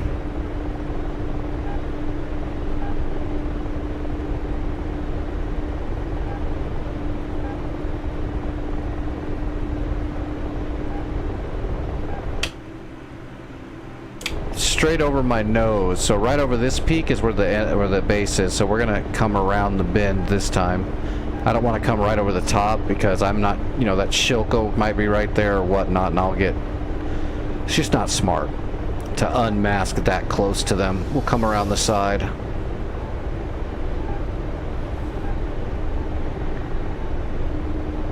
Wasn't there a cord over here somewhere? Yeah, there is a cord right there, but I'm not going to worry about it.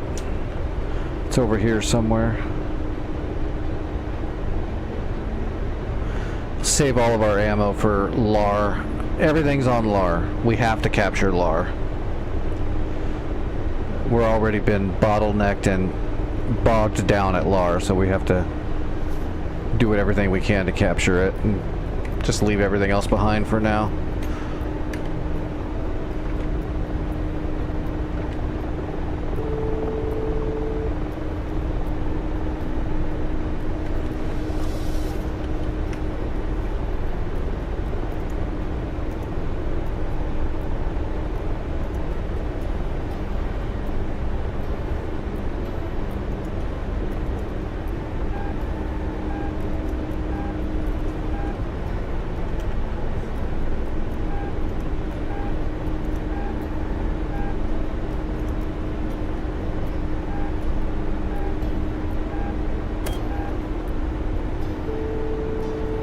Is it possible? It's recommended.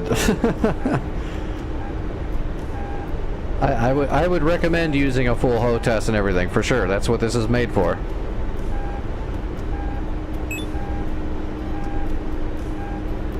Hey, have you ever seen the actual program they use to digitally train pilots in the U.S. military? If you haven't seen it, you've seen it now. You've seen it.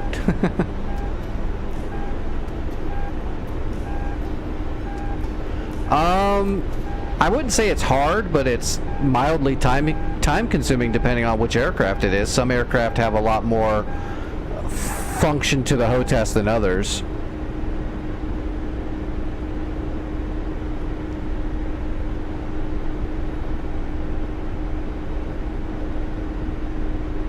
This game is made for full-on sim pits. Supports all of it.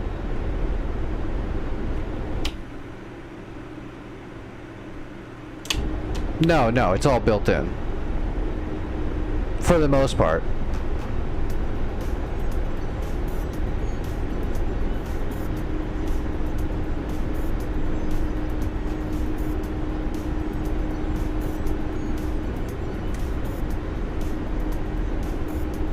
You bet. I hope you enjoy it. It is the quintessential best actual real flight sim that you can find, where the flight models are actually realistic and not arcadey. All the other ones, unfortunately, the flight models are not really like real flight at all. Alright, I gotta get to work here. I still see the Shilkas. That's where I'm looking first.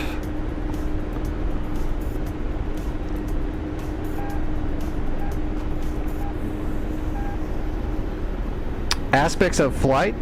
Do you know how to fly a helicopter yet, or are you talking from scratch? Observe activated. Looking for targets.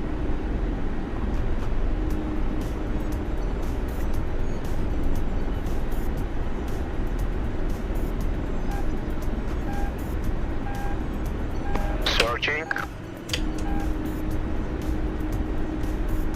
Searching for targets. Searching for targets. Searching for targets. Searching. Okay, I got the Shilkas. Target in sight. Launch. Rifle Shilka.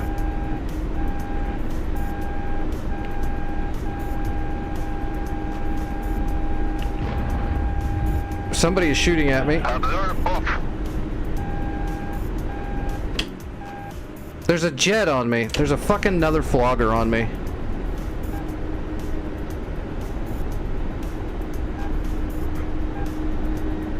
Shit on me.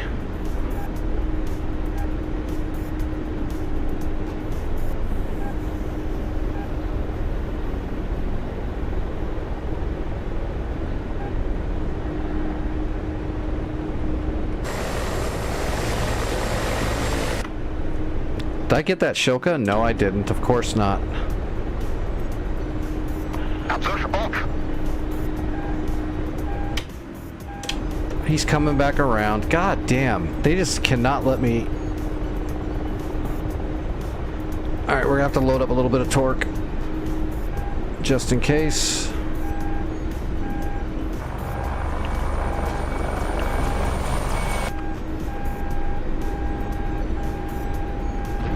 Shit!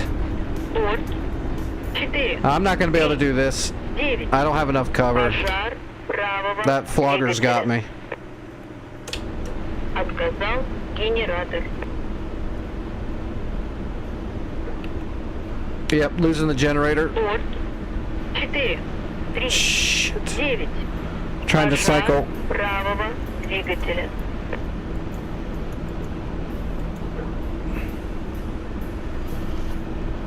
Okay, I got the rectifiers to come back on, but I don't think it's gonna be enough. Отказал генератор. Yeah, I play Star Citizen too, but it's fucked up. It's always been fucked up. It's always gonna be fucked up, unfortunately. I love Star Citizen, but with certain things, it's just not gonna actually get finished.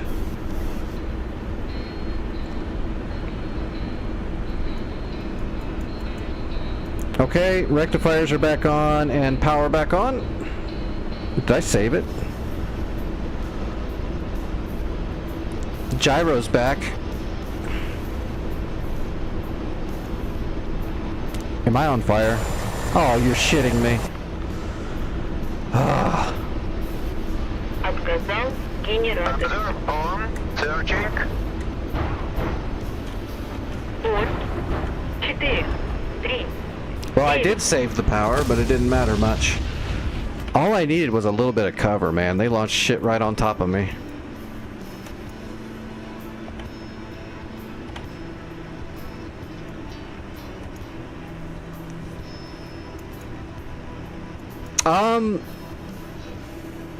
Well, Potent, God, like a one-stop. For starters, I would download the Chuck's guides for your Hind, just so you have all that information. As for learning the actual avionics and mechanics of helicopter flight, there's a lot of books. There's a lot of videos on helicopter flight.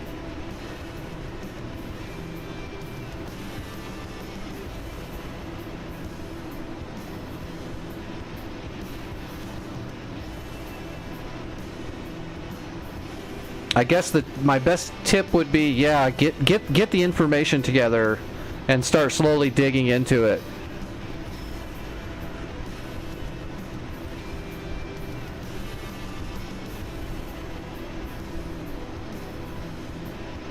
And then that'll actually make you a much better helicopter pilot as you go on too, because once you understand the mechanics of it, then you'll understand exactly what you're doing with, you know, your different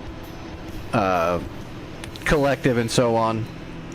Yeah, Chuck's Guides is a good place to get quintessential information on that aircraft. Give me a second. Let me see if I can hook you up.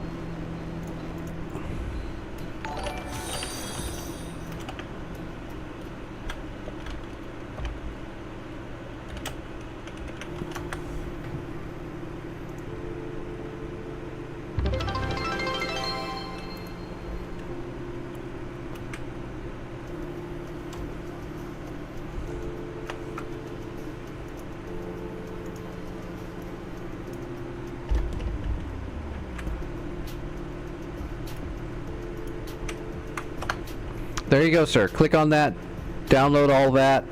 That's a good place to start. As for avionics of helicopter flight, I would just suggest videos and reading material.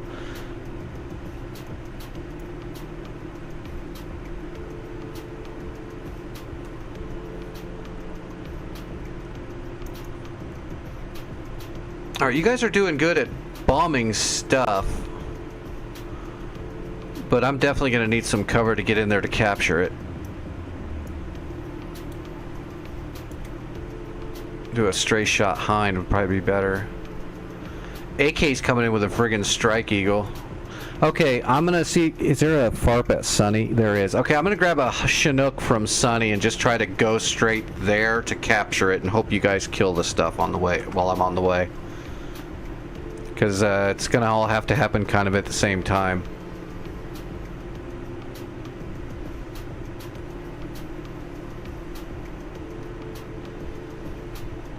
Did I miss it? Where's Sunny?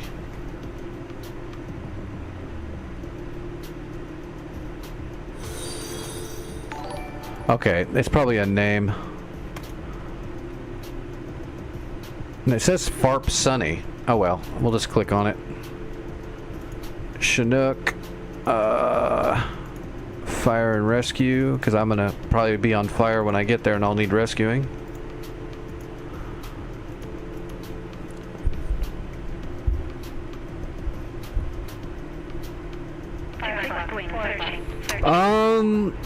I don't know if it's the best in the field, but the Hind is definitely a workhorse. It's a good helicopter to learn with too, because if you get really good at flying the Hind, other helicopters, more conventional helicopters that aren't flying cinder blocks, will be a lot easier to fly. Because the Hind is really unwieldy, it's very heavy and big. It doesn't take off and land like a normal helicopter per se. It's actually made to take off and land on a runway. You can VTOL the Hind, but it's really rough on it, so you'll get to learn a lot about electricity and generators and fuses when you're flying the Hind, and the Hip.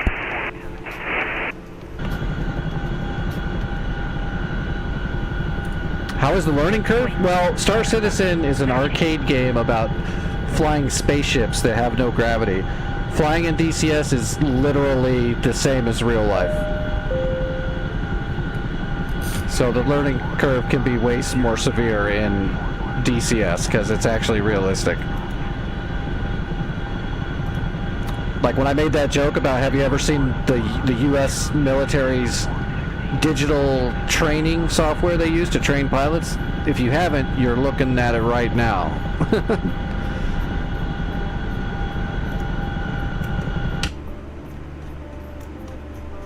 They train pilots with a military version of DCS.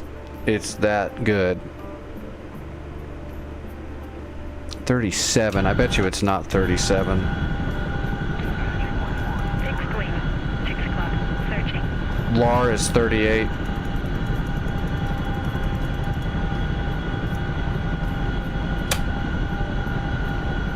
I'm gonna load up with troops for capture. I'm not gonna bring any supplies, I'm just gonna bring troops.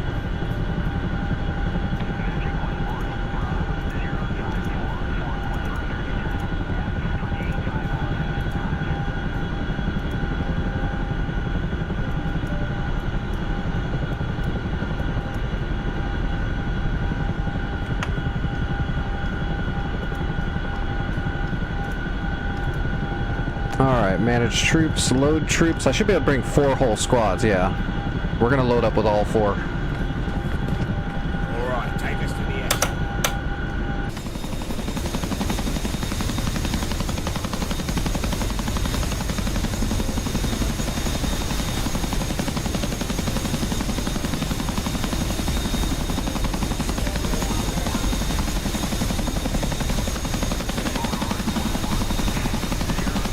They're not lying.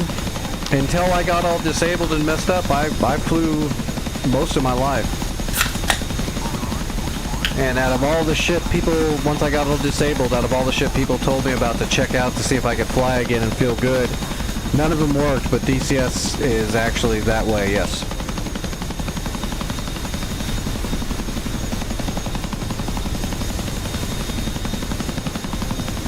There are little things that are a little not quite realistic with DCS, but that's because it's near impossible to make it perfect. But when it comes to actual flight models, the way the air reacts, the barometric pressures reacting to the flight surfaces, all that stuff, it's all extremely close to realistic in DCS by a large margin.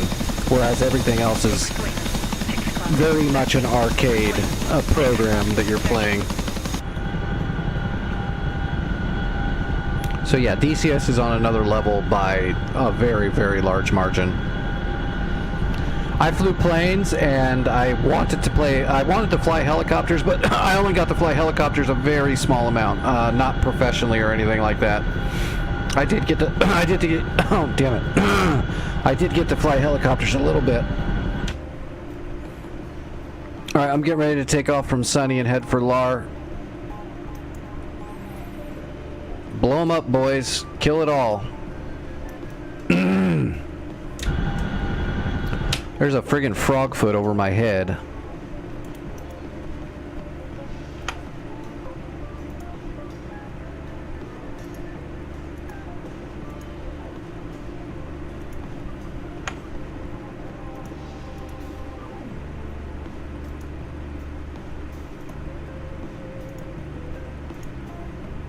Rolling.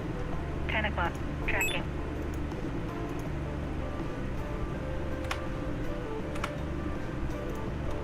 Son of a bitch. Missile. Forward left. Missile. Aft right.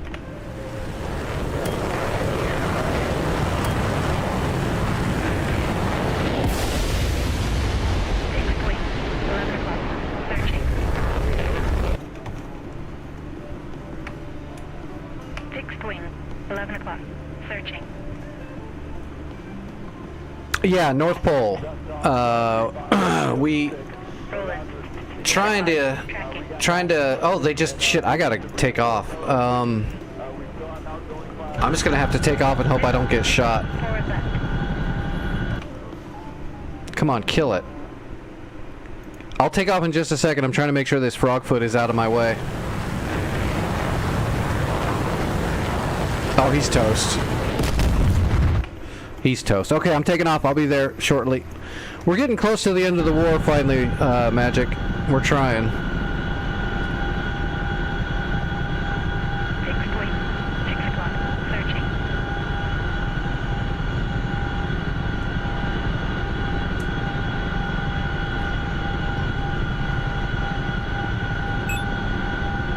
I'm on the way to LAR. As long as I don't get jumped.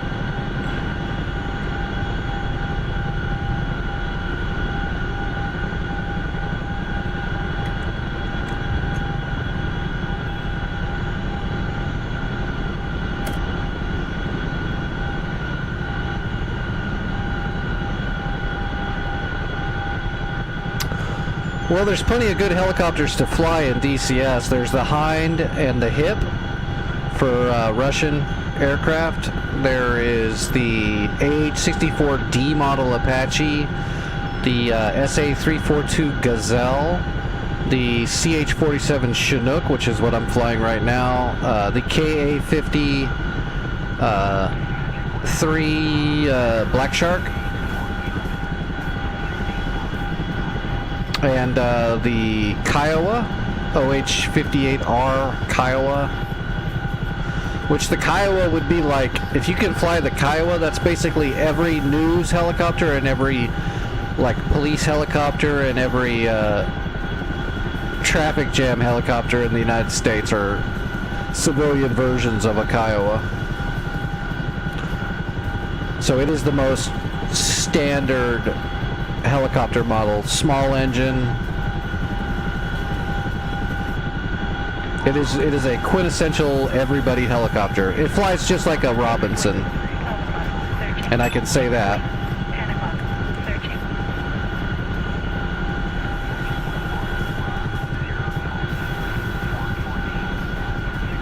And hopefully one of these days we'll get an AH-1. They better, or Wags is going to be hearing from me.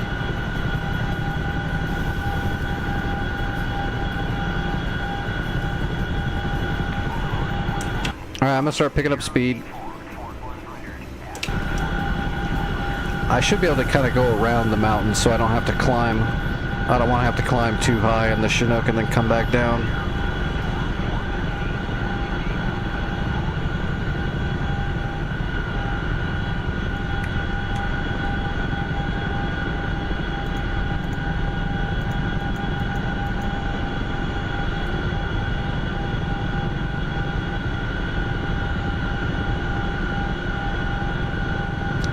Yes, the Kiowa, the flight model on the Kiowa is very good for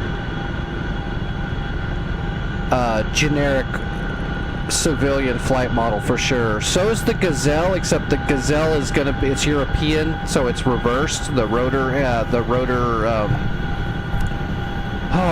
rotation direction on like the Russian helicopters and the European helicopters is reversed. So other than that, though, the flight model is very similar. It's just the way you use your anti-torque is backwards.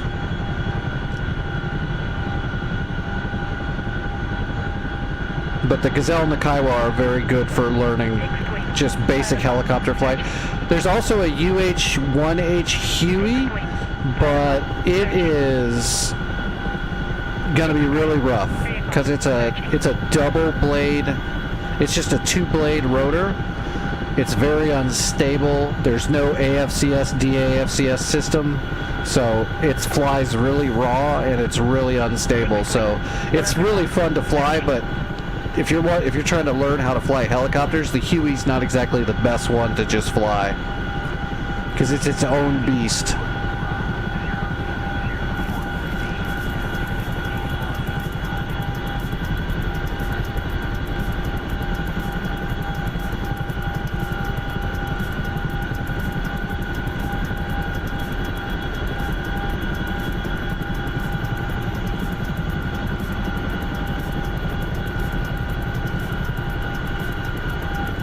Alright, we should be able to just kind of go around to the left side and then turn right and follow that valley all the way around, hopefully. Yeah, Kiowa, OH-58 Kiowa. I think it's an OH-58R, but I think it should just be under Kiowa on DCS. But if you've already got a Hind, I would, start there and learn how to fly your Hind and then go from there. I own all the helicopters because I love helicopters. Wanting to fly helicopters is what made me become a pilot and fly in real life. Even though I didn't get to do specifically that, that's what got me there. That's what I wanted to do.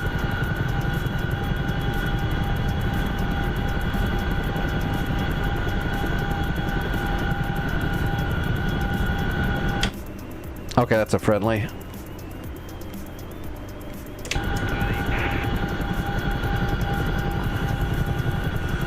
Oh shit, I'm overspeeding.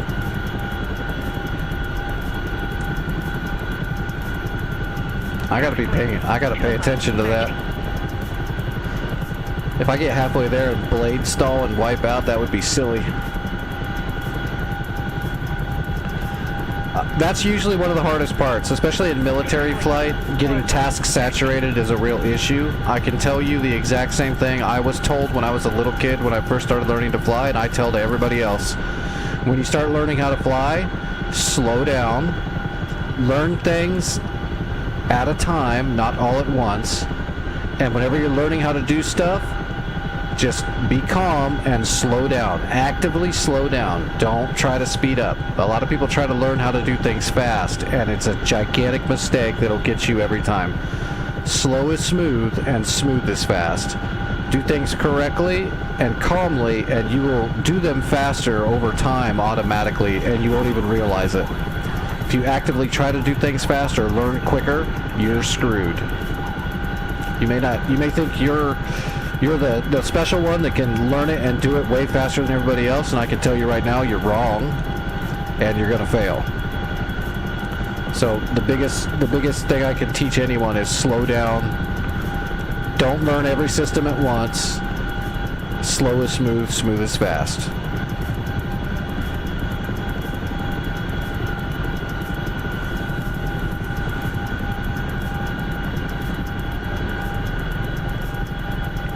Absolutely.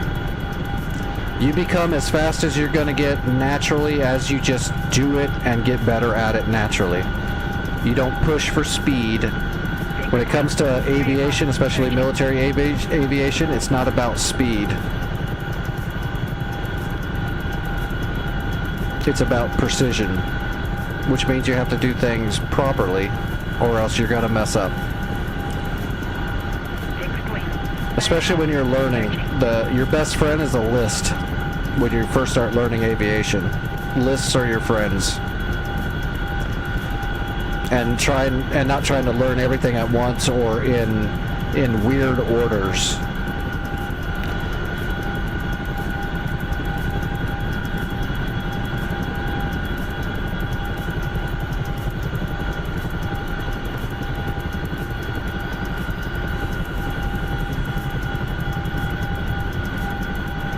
And when it comes to DCS, I usually tell people, pick a plane, learn that plane, get good at that plane. Don't try to move on to every other plane quickly. You're going to start messing it all up in your own head. You'll start forgetting things.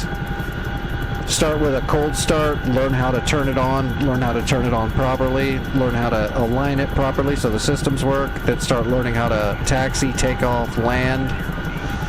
Then start working on the flight model, how the plane feels, what your thrust to weight ratios are. You don't have to get into the numbers, but know what your ideal turn rate speeds are, your climb rates and speeds. Learn those things on that plane specifically. And then grab a system, a weapon system, and start learning a weapon system and all the different aspects of it before you move on to the next weapon system. And by the time you're done, you'll be pretty damn good with that aircraft before you know it. And once you get successful with it in just a little bit, that'll probably give you all the motivation you need to learn more and get better. Fixed wing, 5 o'clock, searching.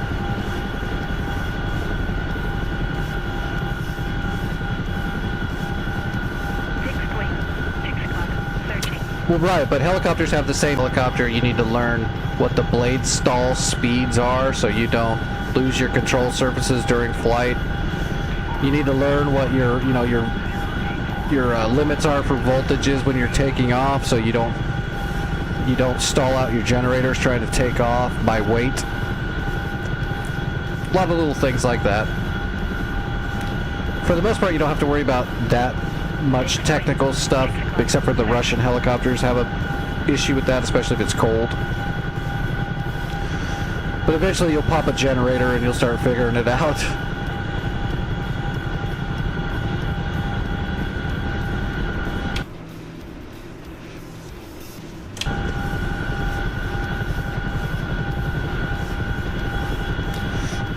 Mainly helicopters, when you spin up the rotor, you throttle it to its operating speed. That's it. It just stays there.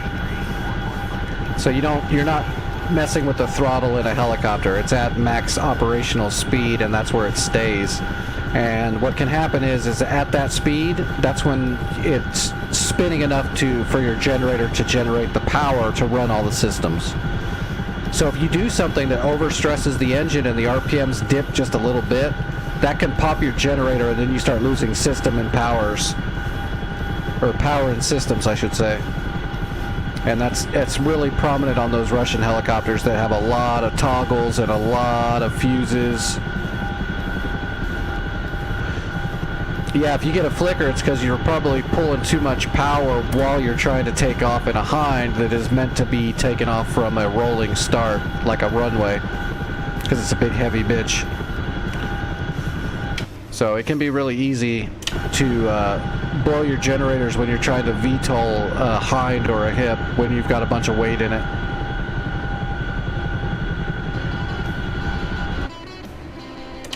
Because you fluctuated the RPMs on the engine because it's overloading the torque.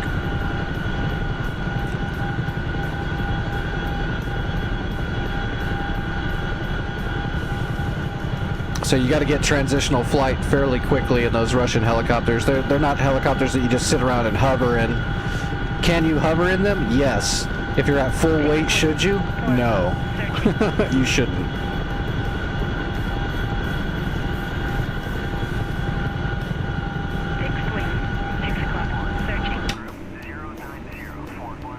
Yeah, we want to go right.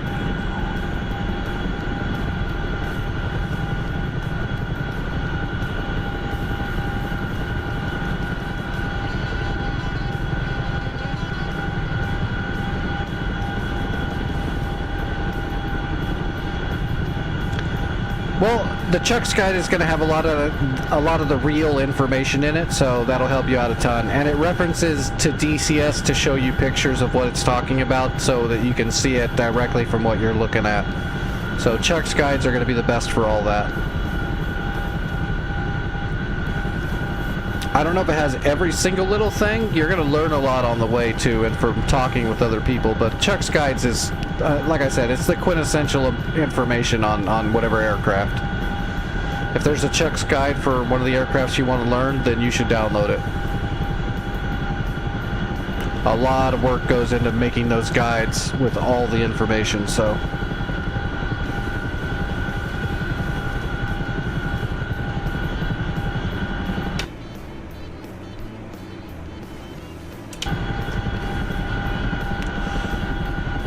I'm doing 145 knots, Mule. I'm trying. If I get up to 150, I'll start losing my rear.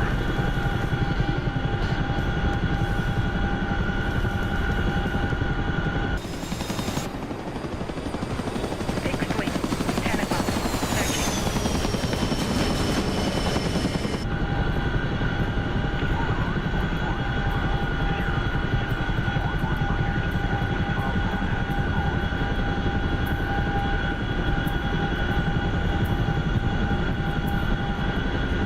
Is there anything in the way? Nope, we're still looking good.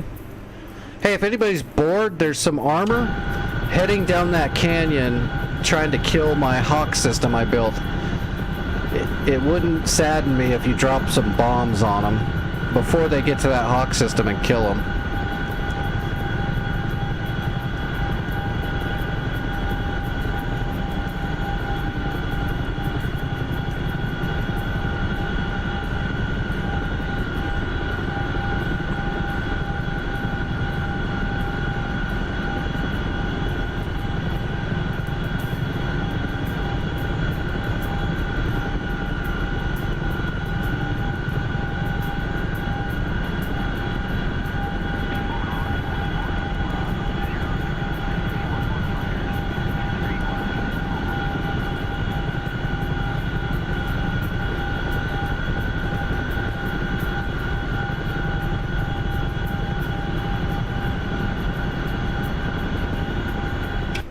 Almost there.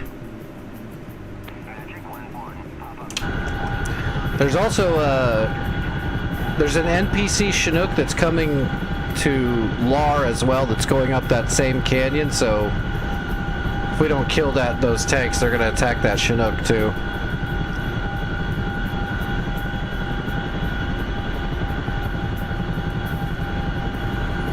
Yeah, what was your AOA right there? Like 17 units?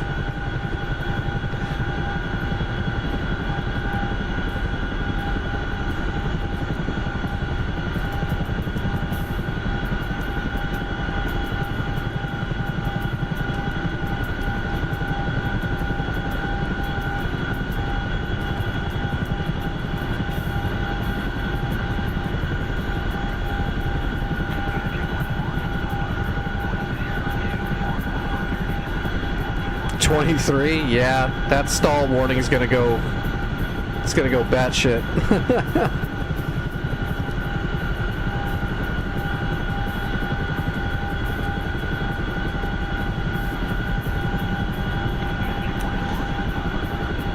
I heard if you hold it up to 25, Betty will just start asking for a divorce.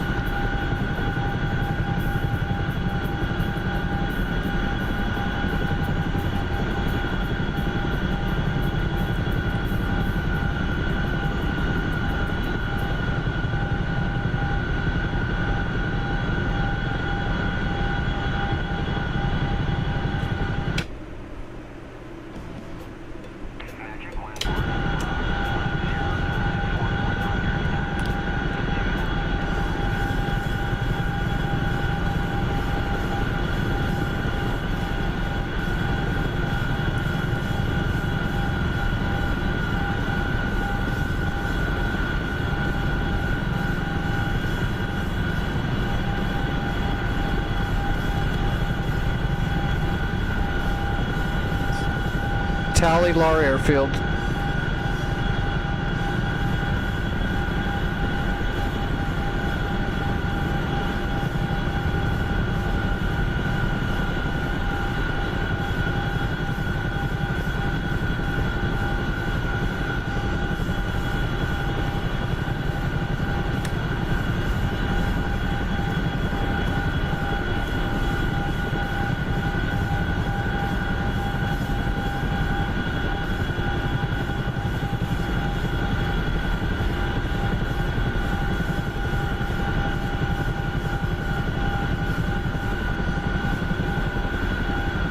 Pretty sure that is it, right? Yeah, I'm coming right at it. Yeah, that's it. Starting my approach.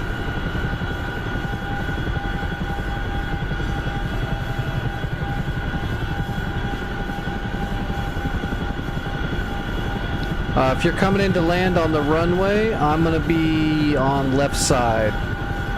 I'll be in the infield on the left of the runway. I'm gonna attempt that anyway. I might screw up. Fixed wing, 10 o'clock, searching.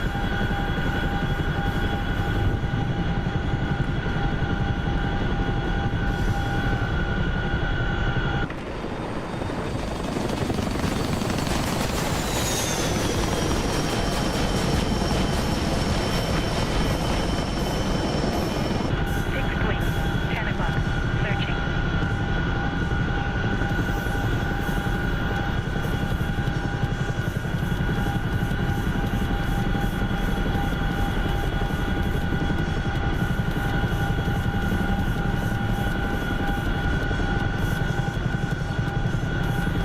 Alright. Time to chop some air.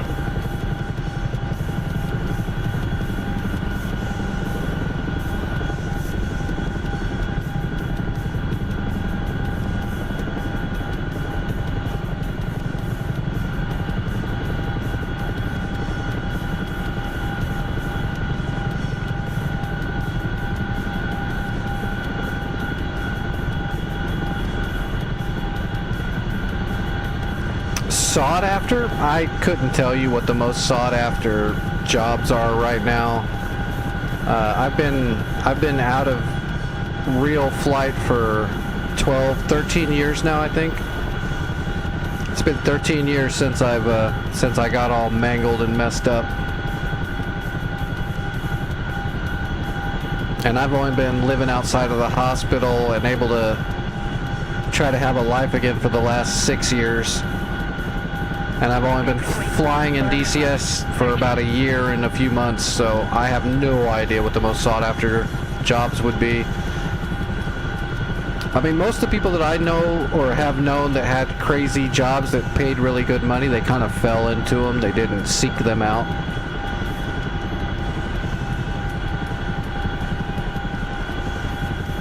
Fixed wing, 10 o'clock, searching.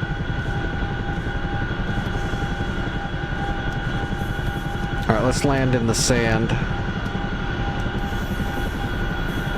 Because I'm going to drop off a shitload of troops and I don't want them to be on the taxiway.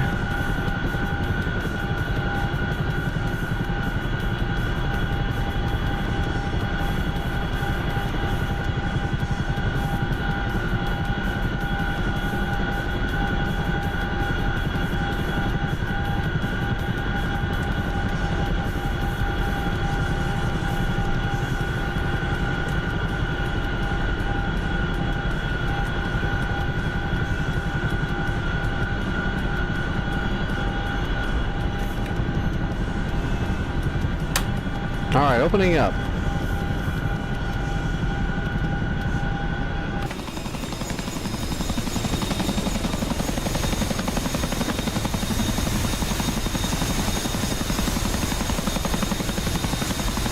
Alright, capturing, dropping off the troops.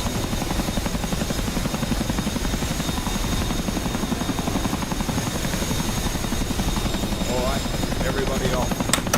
Off, 9 o'clock, searching. Alright, we got LAR. It should tier it all the way up to 3. There we go. Magic 1 Hey, that gave us a nice big fat 9 honk. o'clock. Searching.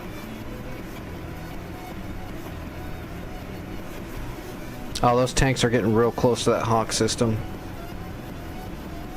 I might have to jump into a... Oh, he's got bombs and Mavericks. He should be able to get them. Oops.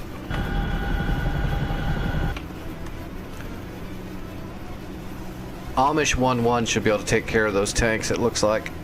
And Bing. Does Bing have bombs? Yep, bombs and bombs. He's got bombs. He's got all kinds of bombs. He should be able to drop them on there. So I'm not going to worry about those tanks. They'll get them. LAR. Let's see. There's no resources at LAR yet. If you guys wait a little bit, I'll do a resource run so you guys got bombs and missiles, okay? I'll plan it out right now. Where's our nearest warehouse? Fixed wing. 6 o'clock. I'll fly out of Bandar Abbas and I'll deliver supplies to LAR, and then we'll have plenty of bombs and I got you guys covered. Give me a second. I gotta take my medicine too. Let's see. Bandar Abbas, and we're gonna fly. Oh shit, it's not gonna let me. You're kidding me. Why would it not let me fly out of Bandar Abbas International? That's insane. It absolutely should let me. Hold on, I gotta find a different warehouse. Bandar Lenga is a warehouse, but I don't think it's gonna let me spawn there. It's too small. Fixed wing. 10 o'clock. Searching. Yeah, it's a warehouse. Well, let me see. If I got a field, I can take off. I just need a little bit of flat room with no walls or fences or bushes made out of fucking adamantium.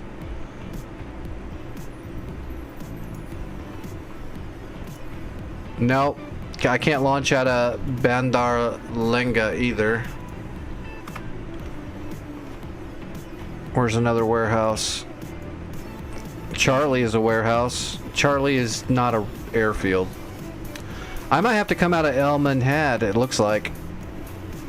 How far is that? It's not too bad. It'll be the last resource run I have to do on this war. 150 miles, that's not bad. We'll do that. Hey, welding's awesome. Being able to make shit out of metal is awesome.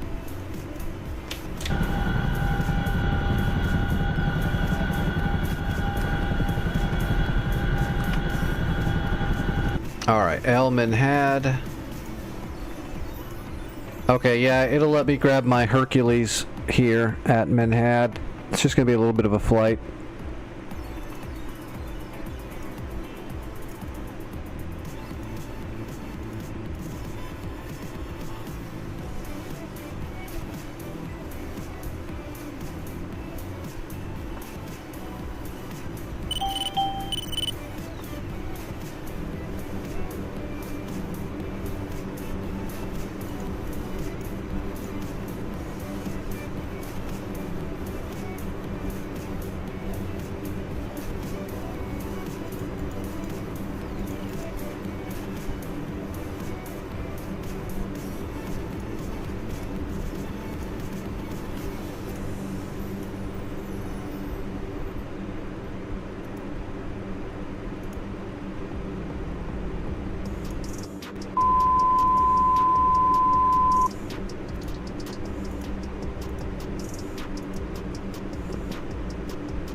Alright, let's see. Starting Kiowa is OMDM.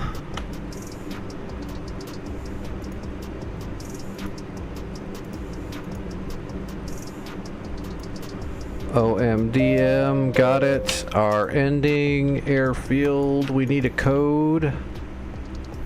That is going to be OISF.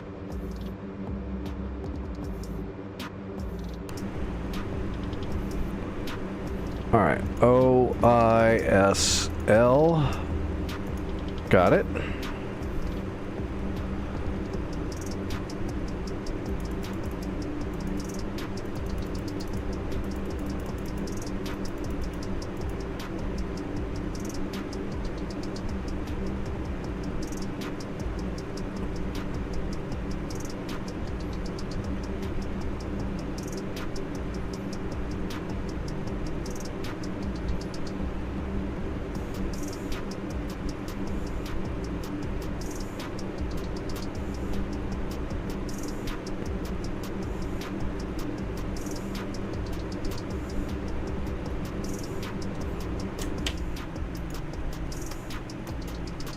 That's damn near a straight north shot, right?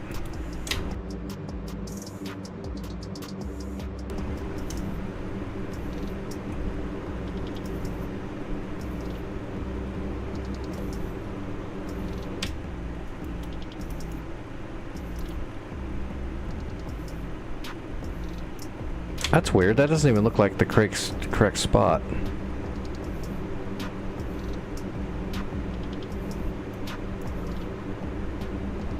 That does not look right at all.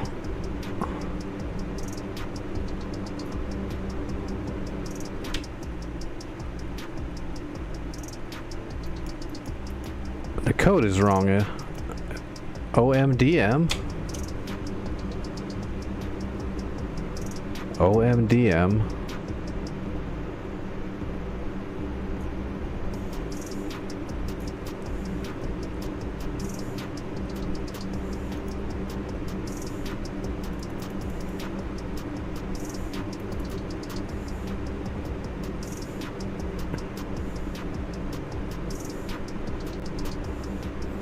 Okay, there we go.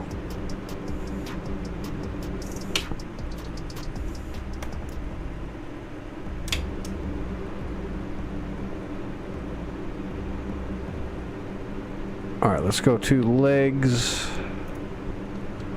and pop that first leg in right there.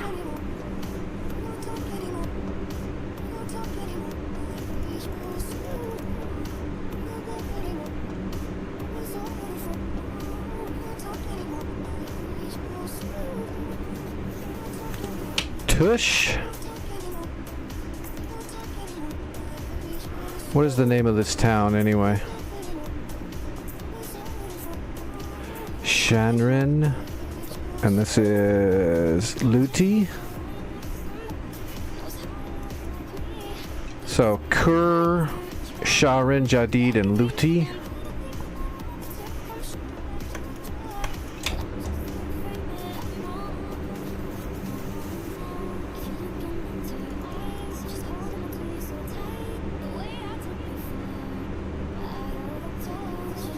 There's Lar right there.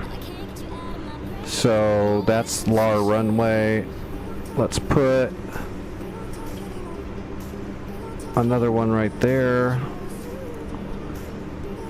And then what was that code again for Lar airfield? Was OISL. OISL, and we'll pop that in for the final. Alright, that should be the flight plan. Looks good, so activate, execute. Now we need to bring it onto our nav system. Index route 1.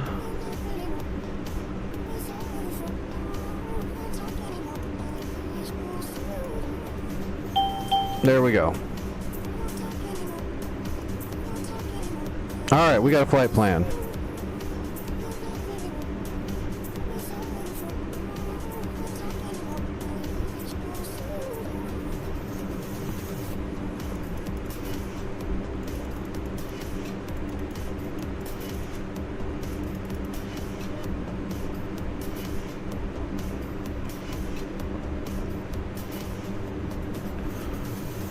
Okay, now we just need our stuff. So let's spawn our containers of bombs. Logistics, warehouse supplies, 50 of everything times 2. Make sure that spawned them. Yep.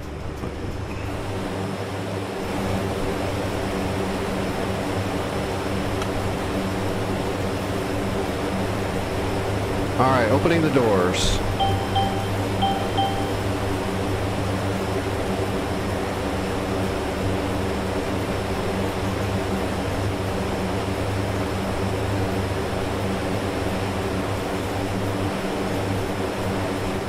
And grabbing our 2 containers and loading them. Closing the doors.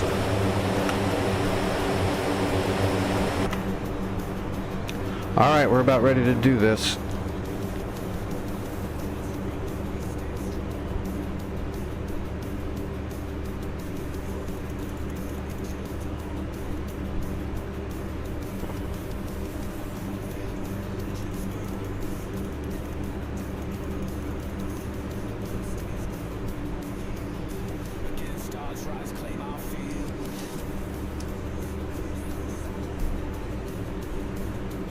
Make sure everything's good. Auxiliary pumps good. Fuel good. Pitos on. Alright. Let's see. Where are we going to take off from? Where are we? Here we are. Okay, we're just going to pull out here and then hang a left onto the runway and go. Oops. Hopefully we do not get jumped by any enemy jets. That's going to be the only thing we got to worry about. Alright, brakes off.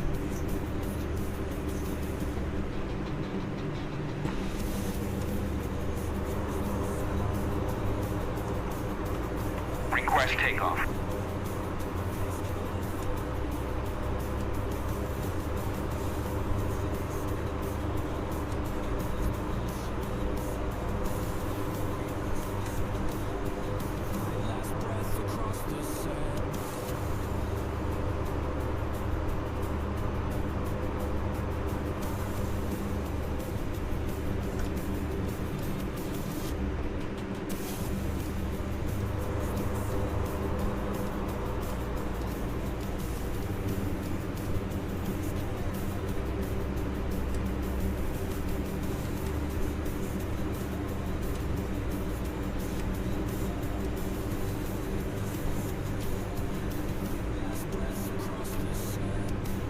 Alright, here we go. Start building up some speed. We don't need much runway to take off in a Hercules. We're just a giant lift machine. These things, they're so big and heavy, but they generate so much lift. It's insane engineering.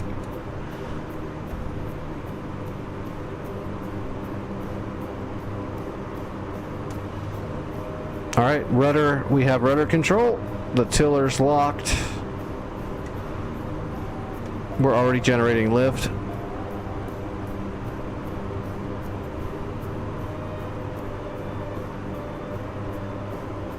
Gear coming up, leaving down 3 units of flaps.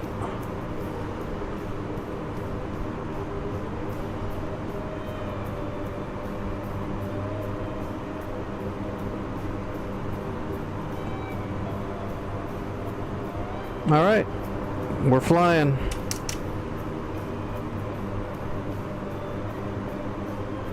In our big boy.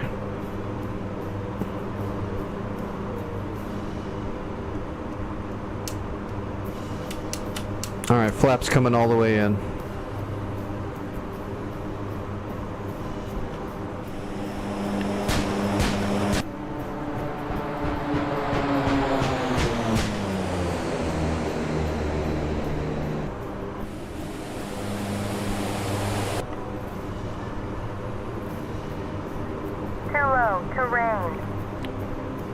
You know what, Betty?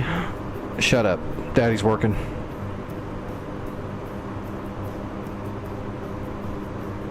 There's Dubai.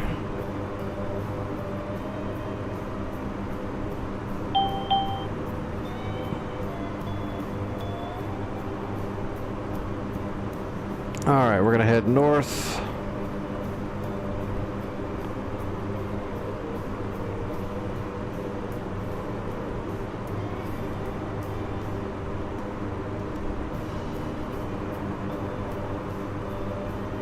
Piece of cake, we're cruising. Now the boring part, we're just flying north for a while, and then we'll turn into LAR, and then we'll have a little bit of excitement at the end.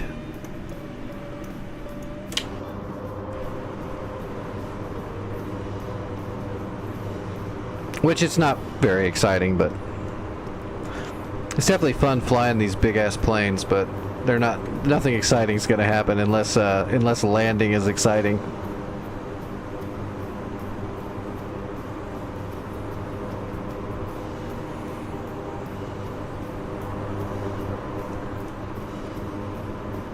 Which I guess it is exciting.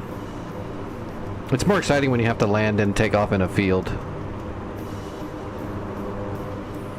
Just landing on a runway? That's for sissies.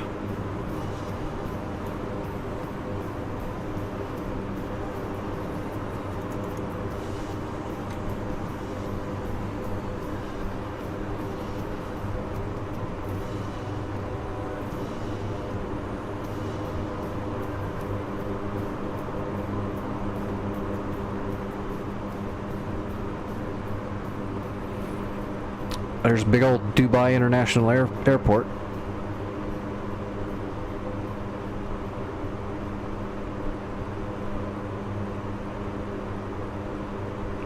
Dang, that wind is actually shoving me pretty way harder than I thought it would.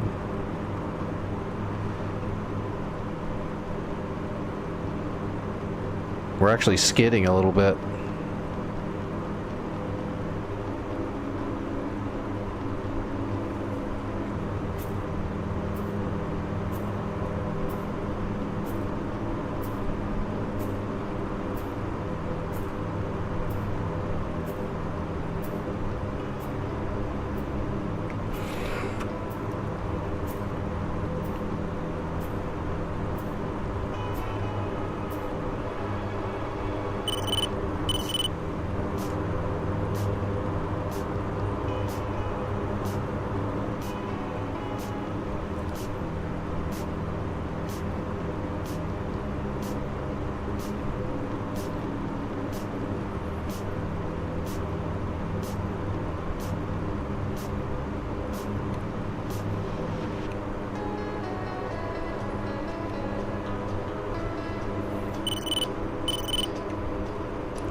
There we go. I think I've got the slip all trimmed out.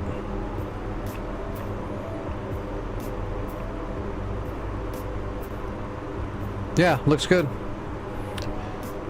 Got to slow down a little bit, but other than that,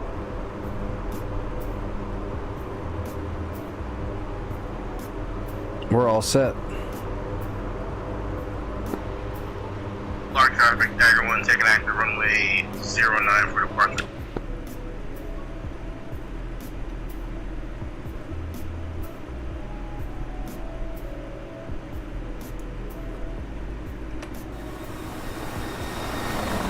Looks like Saucy's landing right now.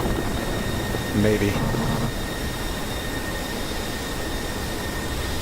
Dagger 1 copies, taking current active.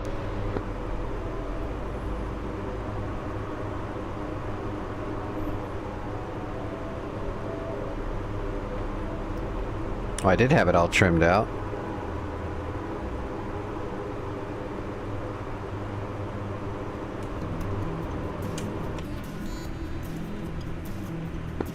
Active looks clear.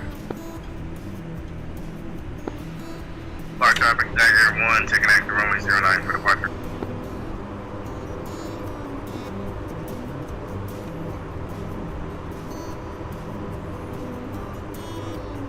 No, just the C-130J Hercules.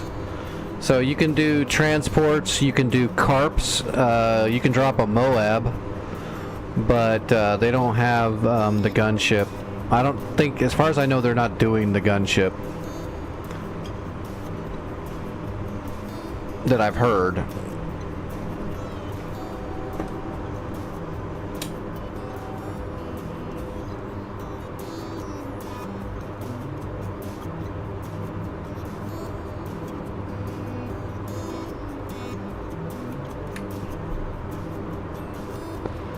Large traffic, Dagger 1, cleared active, departing to the east. Good day.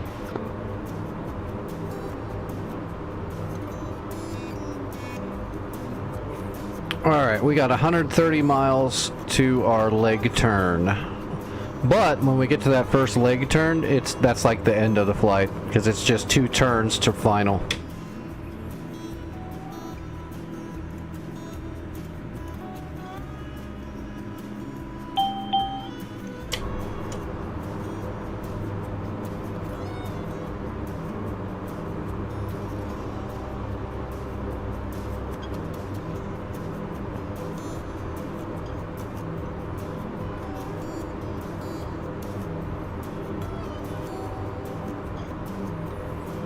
Which actually, let's go ahead and get over here to the right side of our course line. Just because there's not much room at the end of this flight plan. When I turn in left, we're going to be looking right down the runway. So we'll come over here to the right. That way we give ourselves a little bit more room. We got a full ass load. I'll want more room just to make sure I get good speed and good glide slope into the runway.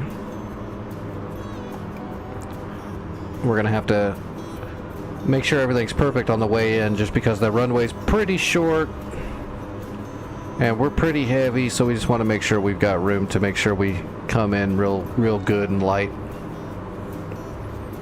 It won't be a problem, but it's always good to prepare. When you're flying these big ass aircraft, you're flying ahead of yourself. The best way to fly them is you're not flying the mile you're in, you're flying for the 10 miles ahead of you.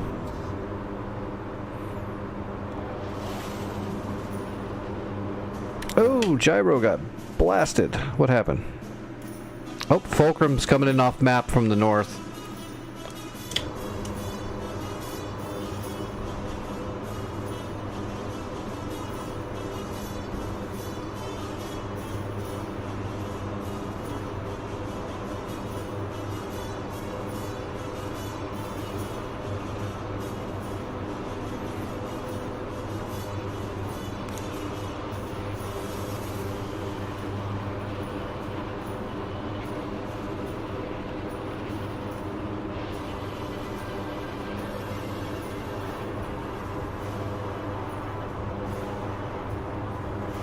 Alright, get ready to intercept the line.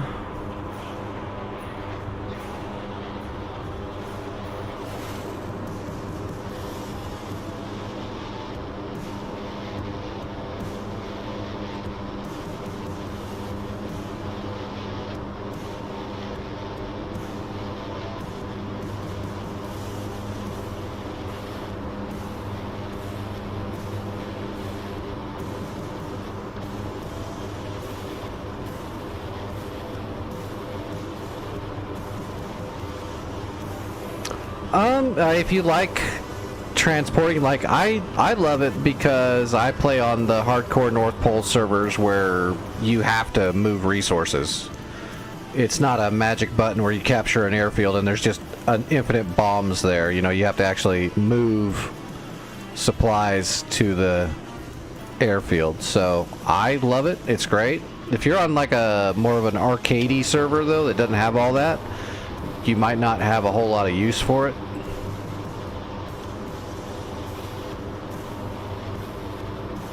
But on the full logistics servers, yeah, it's priceless.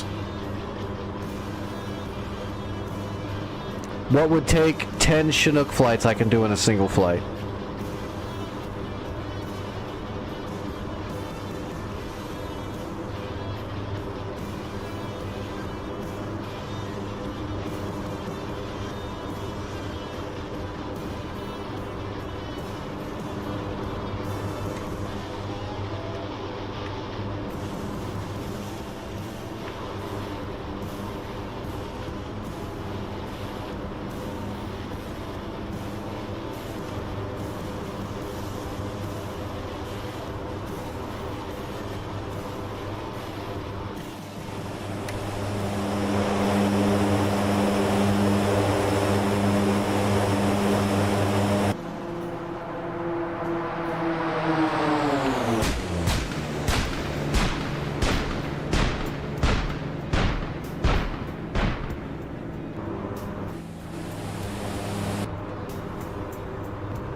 Well, we can see the coast.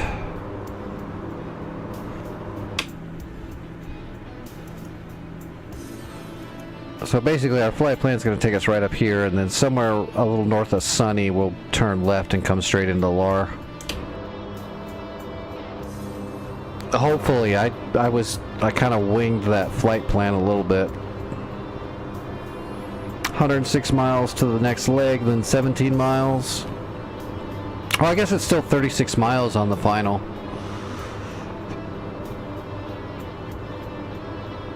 So that's plenty of room.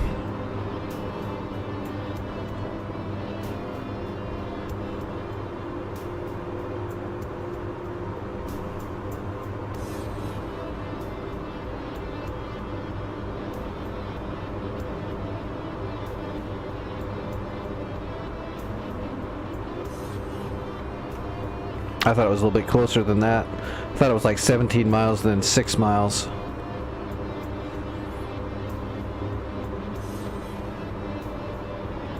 Unless my code is wrong. I'm pretty sure it's OISL though. We can verify. OISL? OISL, yeah, that's the right one.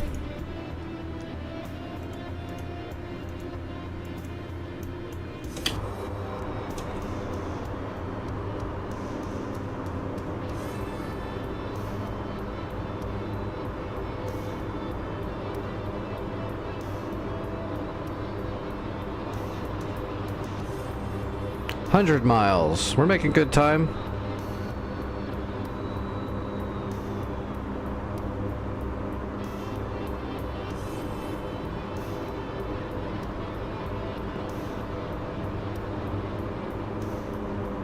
We can go ahead and bump it up to 280, 300 knots. We just don't want to go above 300 much.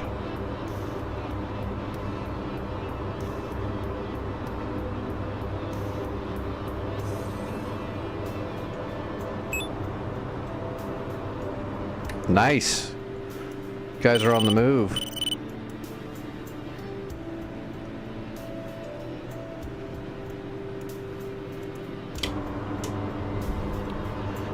There's enough people on now killing stuff. I'm gonna have to start, as soon as I land and drop all the supplies off, I'll have to start capturing shit.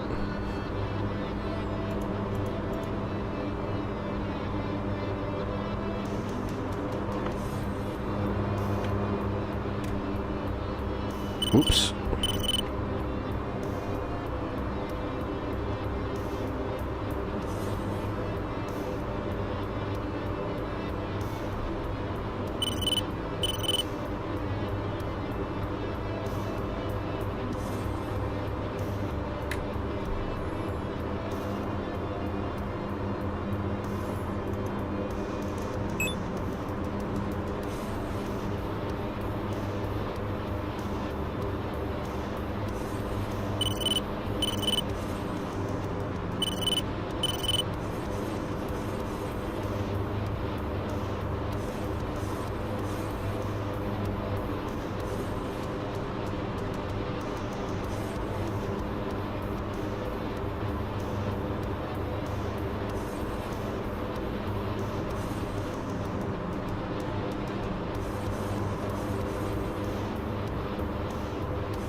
Oh crap, I forgot to take my damn medicine.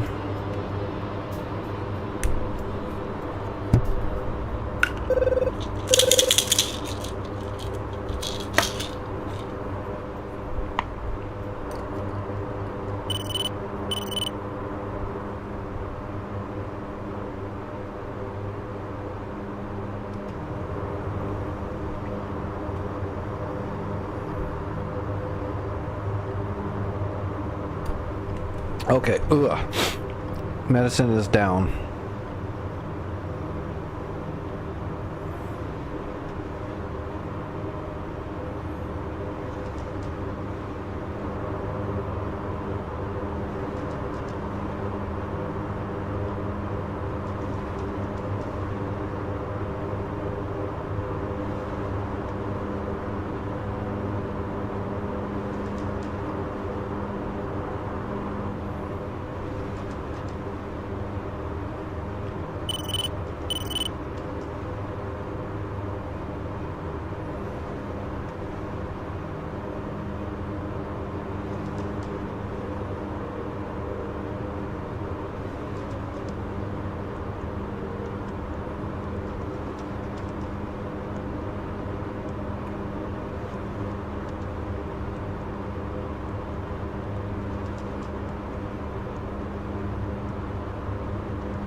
Block traffic, Dagger 1, setting up overhead for runway 27, full stop.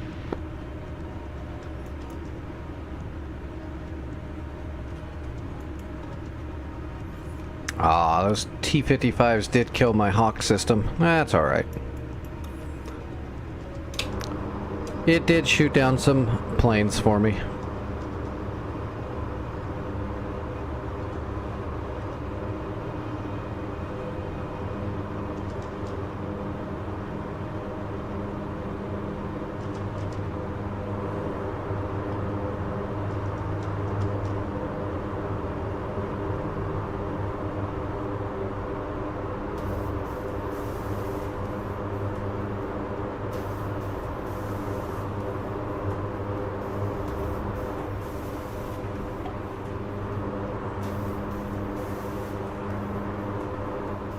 Oh god, I'm so dehydrated.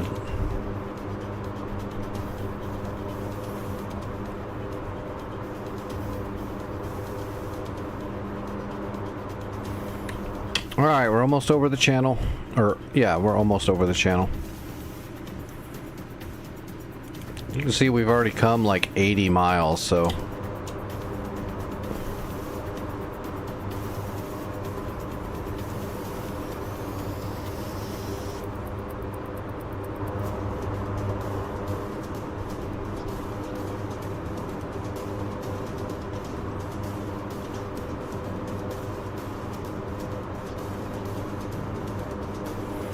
Still blows my mind that it wouldn't let me take off from Bandar Abbas. It's a warehouse. It's a large airfield. It just doesn't make sense. It's not like it's that much closer. It was still a bit. Traffic, Dagger 1, turning base runway 27 for final. It still would have been a 110-mile flight, but I mean that's better than a 170-mile flight. I still understand why it wouldn't let me spawn a C-130 there. I'll have to ask Santa about that. I understand why we can't launch one from Bandar Lenga. Traffic, Dagger 1, final runway 27. But a boss should absolutely be able to support Herc spawn. Maybe they just want to make sure that if you use the Herc to move supplies in the late game, you've got to take them a greater distance. I mean, I get that, I guess. I'll ask him. We'll see what the thought process was.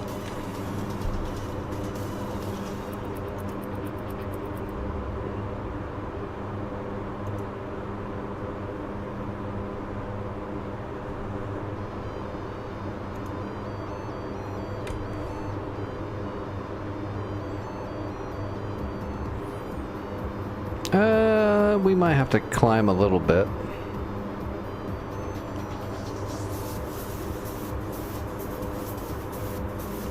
When we hit our first leg, we'll turn in and then we'll start slowing down.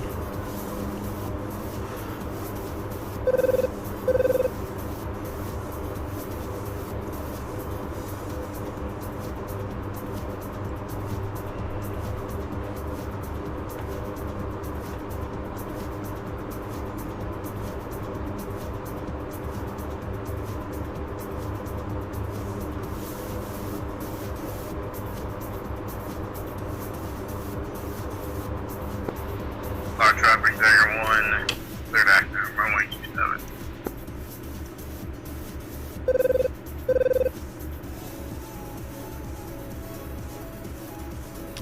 Get him, AK. Alright, they're starting to hit comets already.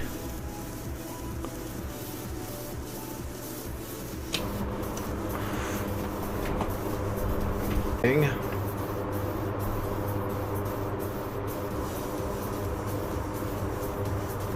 Oh, he killed himself. He dive bombed himself. He dropped Snake Eyes and was too close to the blast. Nope, this is a public server. Everyone's welcome. North Pole Cold War rotation. There's a few different North Pole servers. They're all pretty hardcore with high difficulty. Most of them, I think all of them, are full logistics, full realism. When I say realism, it's actually worse than realism in a lot of cases because of the way the Eagle Dynamics DCS engine controls some of that stuff. When the difficulty was tweaked, it does cause some apparent unrealistic things to happen sometimes. Like the bad guys are too good in some cases. unrealistically good. Like, their radar can see through a mountain, or you drop a laser-guided bomb from or a JDAM, so they have no idea it's coming, and they suddenly psychically know to move. Yeah, it's PvE. If you're looking for a good PvP server, my favorite one is Heapler Cold War, or Contention is decent. Growling is kind of boring. It's just AMRAM spam. It's just mindless. It's like the War Thunder server.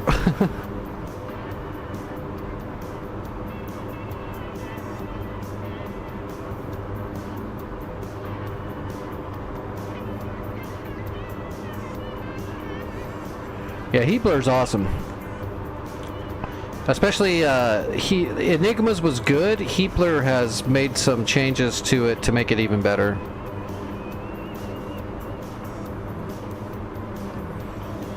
The way the early warning radar systems and stuff work on Heapler's Cold War is way more realistic now. It's where you can actually fly below sensors and such.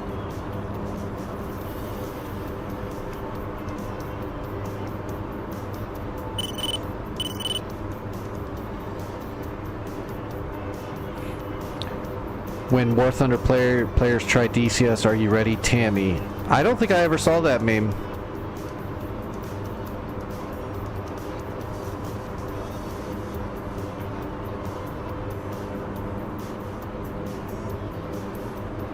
I don't think I've ever seen that meme. If it's just a meme, put it in my Discord. I'll check it out later. I don't think I've ever seen it.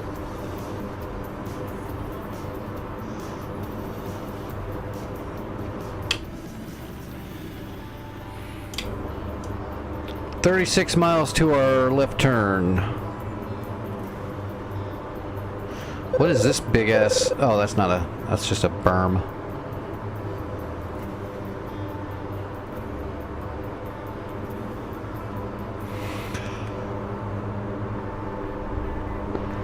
Large traffic, Dagger 1, taking active runway 0 line for departure to the east.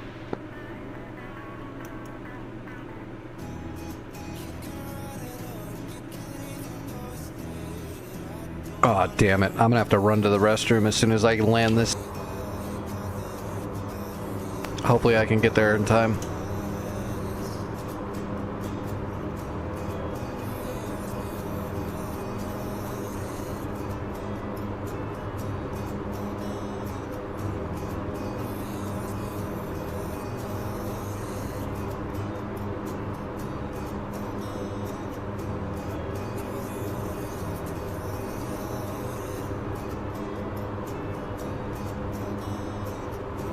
Alright.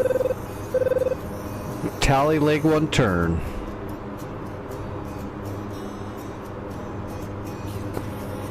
Large traffic, Dagger 1 cleared, active, departing to the east. Good day.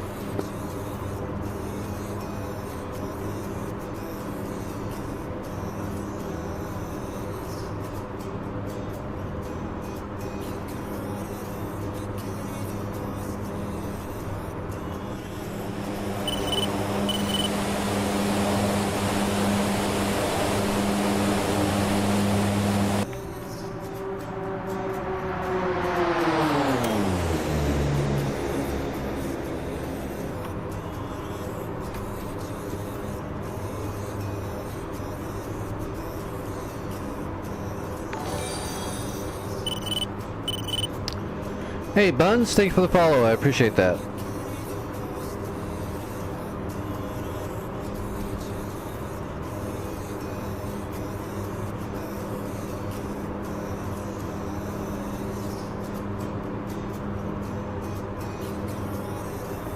There's a bunch of Sams up there they're dealing with.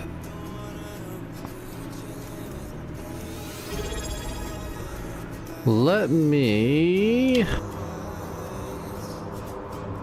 me get on the radio. Let me get on the radio. We will put a JTAC over Kametz. Give you guys a little bit more situational awareness. Damn it, that is not what I wanted to do.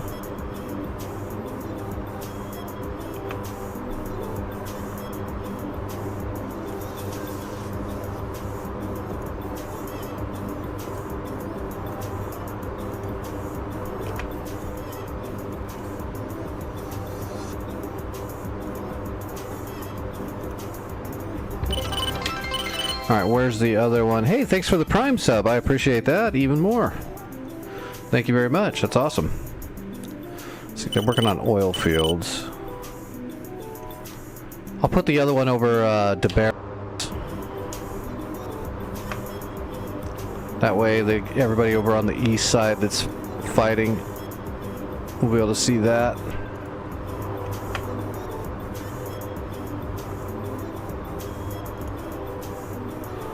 Alright, what do we got?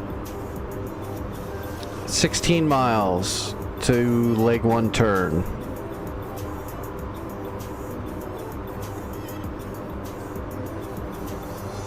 Oh, bummer.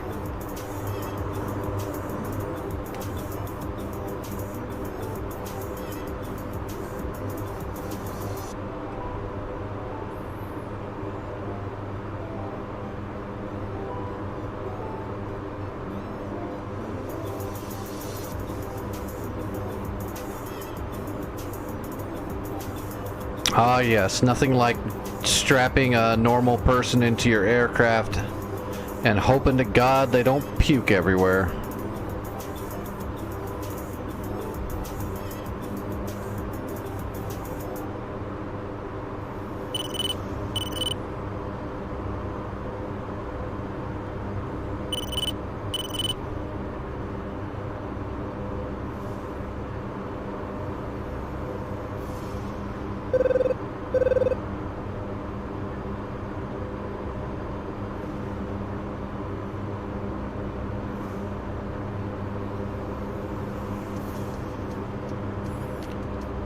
Tally leg 1 turn.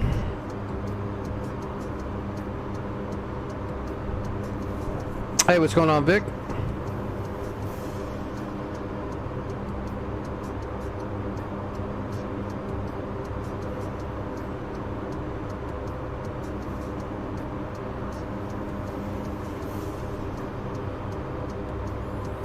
We're almost on the final stretch.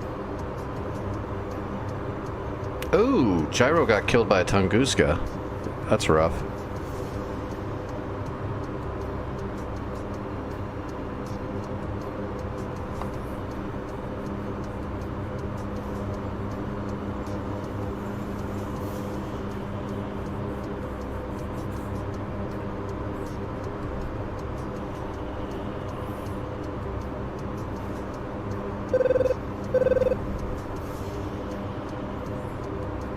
Well, if you want to learn stuff, you've come to the right place.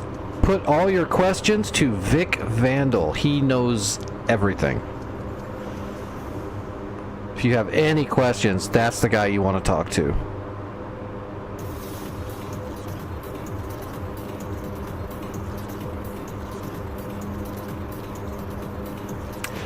The Huey's mainly just for fun, except for like on the Heat Floor server, you can definitely use it there.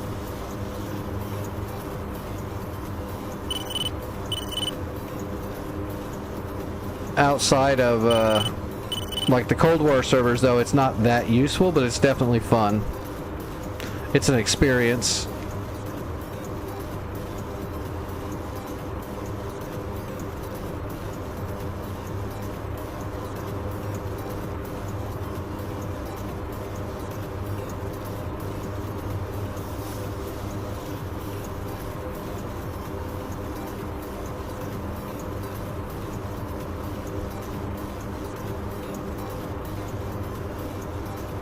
Alright, this is just a little 15-mile hop. And that last leg should line us up close to LAR. Should. Here's the deal. I'm the best there is, plain and simple. I mean, I wake up in the morning, I piss excellence. Well, I guess that's better than pissing blood.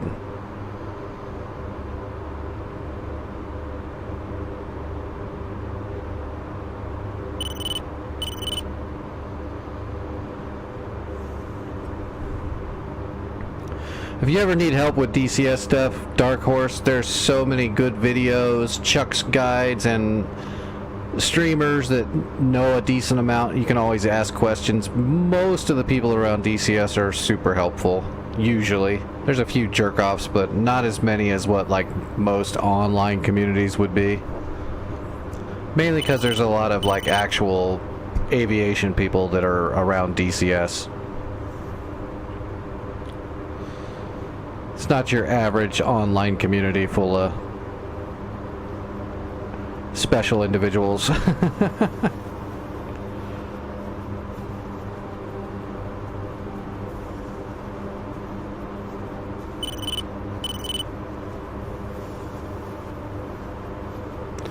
Alright, oh. I think the runway is right through this gap.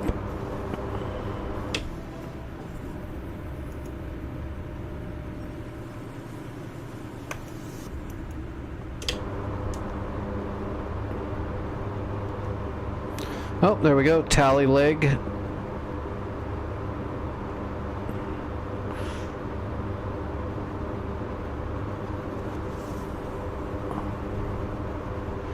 Well, I don't know, Equalizer. For dessert, does she give you a plate full of crayons?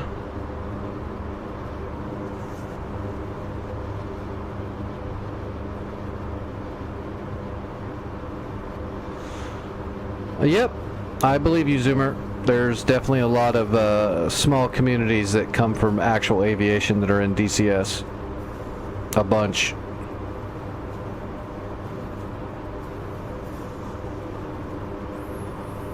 It's the sim for actual pilots because it's so done right and well, realistic.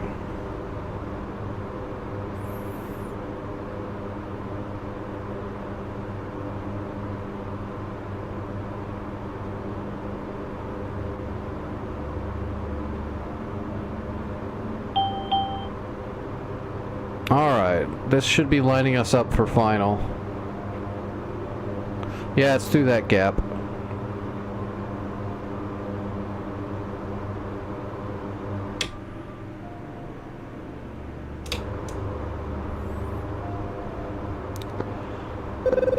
LAR traffic, Fubar 11 coming in with a Hercules. I am 33 miles out on long final.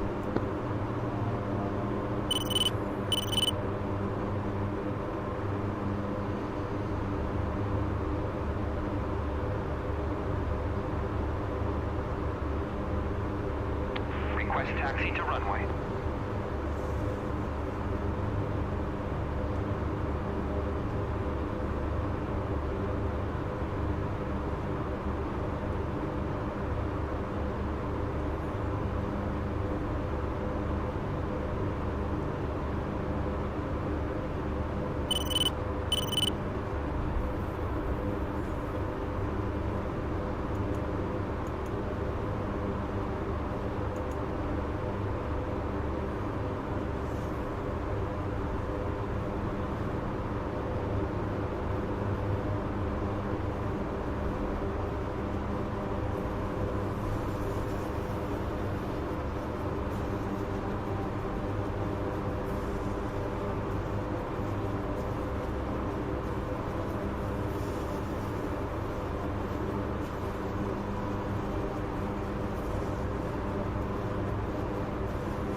That's definitely the key.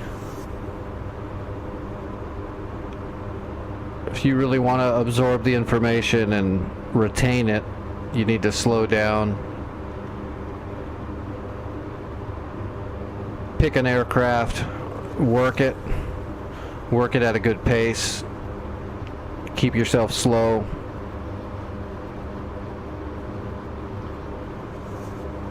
I think I see the runway, but it looks offset.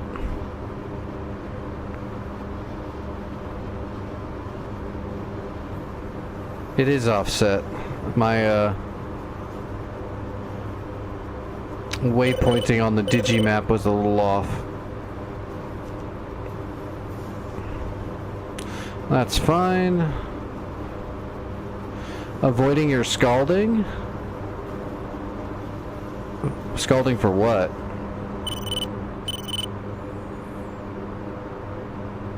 If I'm gonna direct people somewhere, it's gonna be to my own channel. What are you talking about? Don't talk crazy.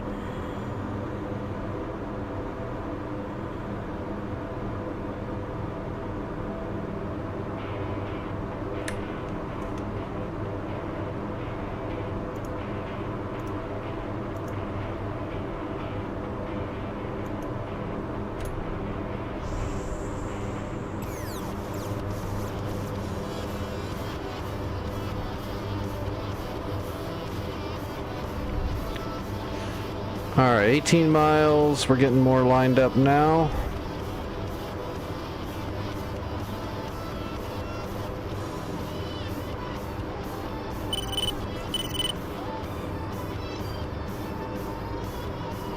Yeah, I'm still learning the C-130 myself, Tom. I'm very, very new to the C-130. I've got tons to go still.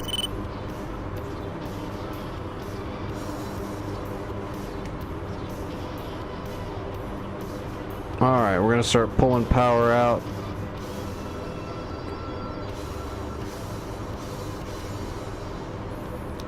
.8 miles.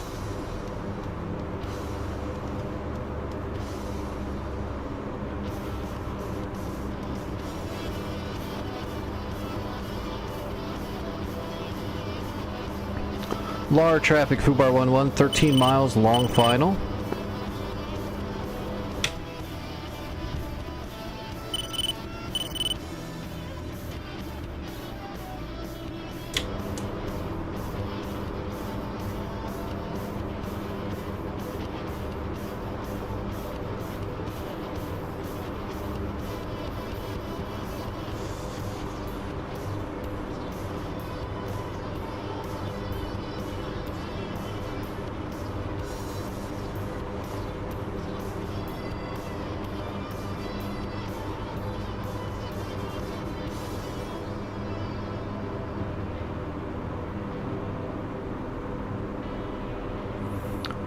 Tally runway.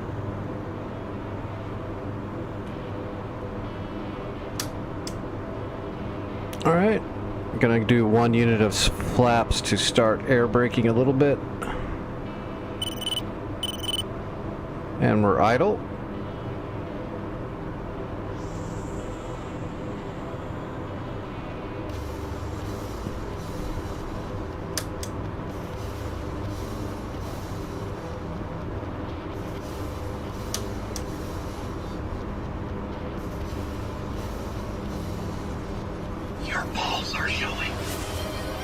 Gear coming down. Hey Alfetta, what's going on, buddy?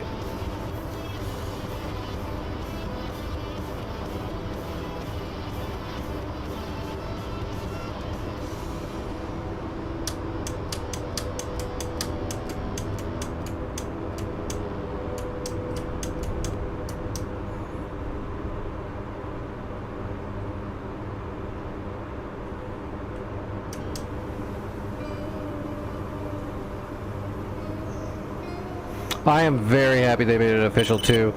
The Community Hercules worked a little bit for a time, but it was always, you know, like most community mods end up kind of falling off and not working right and causing bugs. And the only one I can think of that just always works is like the A4 Skyhawk, but it's more of a real module.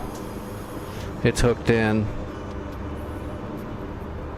This one's got a ways to go too still, but I'm so happy with it so far. LAR traffic, Fubar 11, short final, Hercules.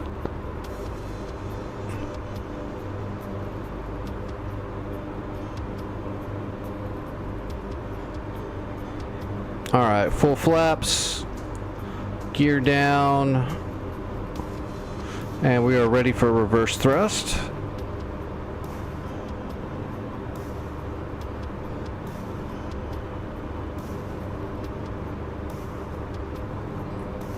Get a little bit of buffet from the crosswind, but not too bad.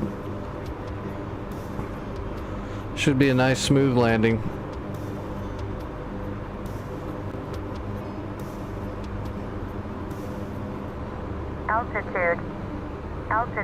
Yeah, Betty, that happens when you're landing. It's crazy. Altitude. Altitude. And then reverse thrust. We're loaded.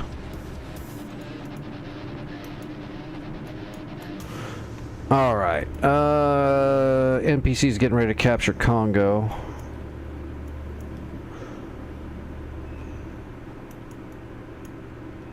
What do we have? Oh, wow.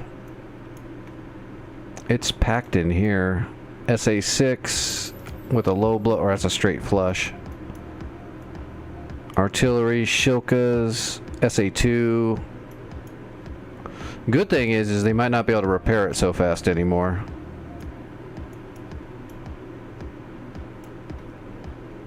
Oh, there's a grumble at the tech facility.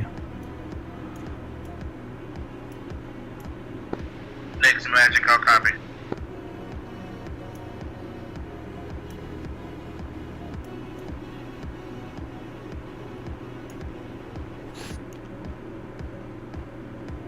Fubar 11 data 1, I'll copy.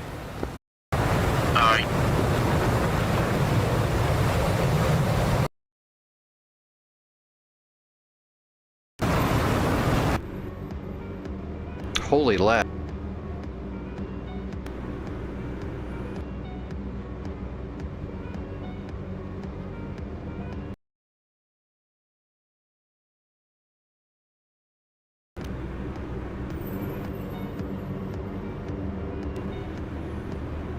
Is it back?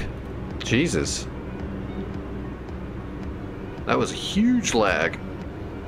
That's some Hercules lag right there. Unfortunately, the Hercules and the Chinook are still in early access. They're not optimized. So when you're using them, you might get some huge ass freeze ups when you're switching vision, going back in and out.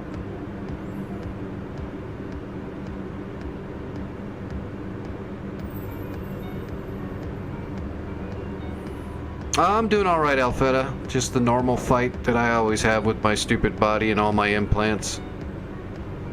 Nothing like your body fighting itself 24/7.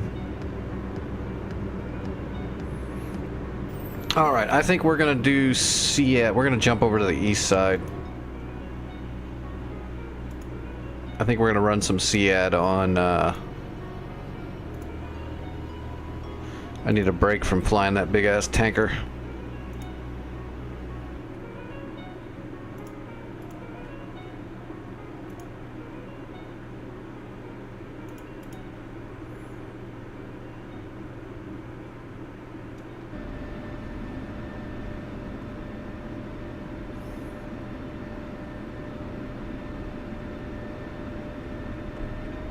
Yep, take it easy, Gothic. Man, it put me in a friggin' hangar.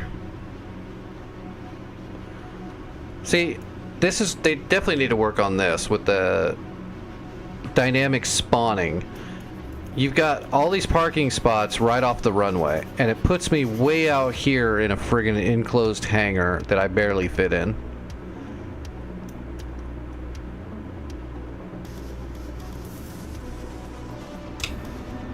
Alright, well, let's taxi out. And I gotta use the restroom still, so we're gonna taxi out and get to a good parking spot, and then I'm going to... Let's leave all of our lights on for now. That way if someone runs into me on the parking lot, I can yell at them.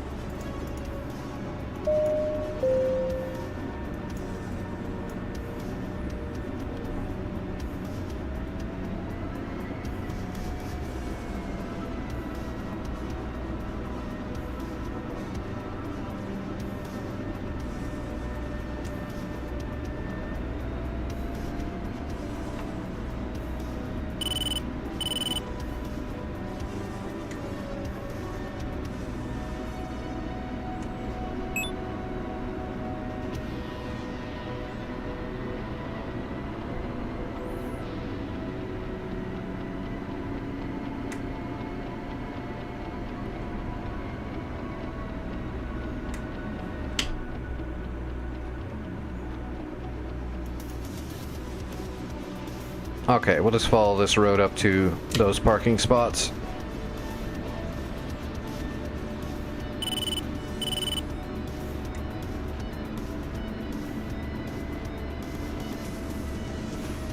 That's the only thing I don't like about the Cold War servers with the Viper is you really don't have a good way to defend yourself air to air. Just because all the enemies are going to be using radar missiles from a distance and you're stuck with old heaters. Kind of puts you behind the 8 ball a little bit with air to air engagements.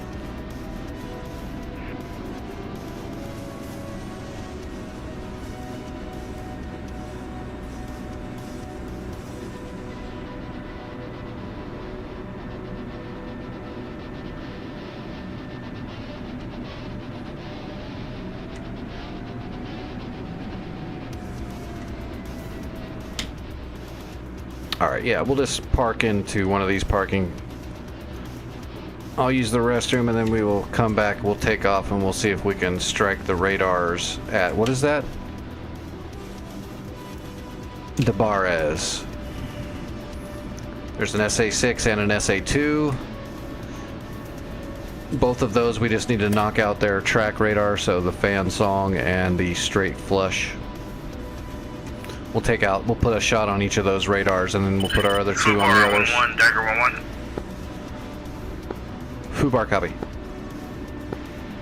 Fubar, are you gonna bring fuel to LAR? Over. LAR should have fuel. Negative. Check the resources there. They're showing none. Over.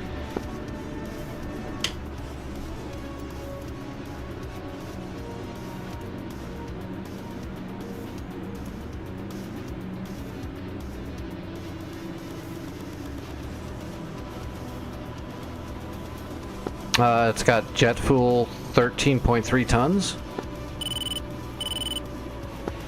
Roger. I was just trying to spawn there and it wouldn't let me. Well, it let me spawn, but it wouldn't give me any fuel. Maybe it just didn't update. I have no idea. It should have fuel. Copy that.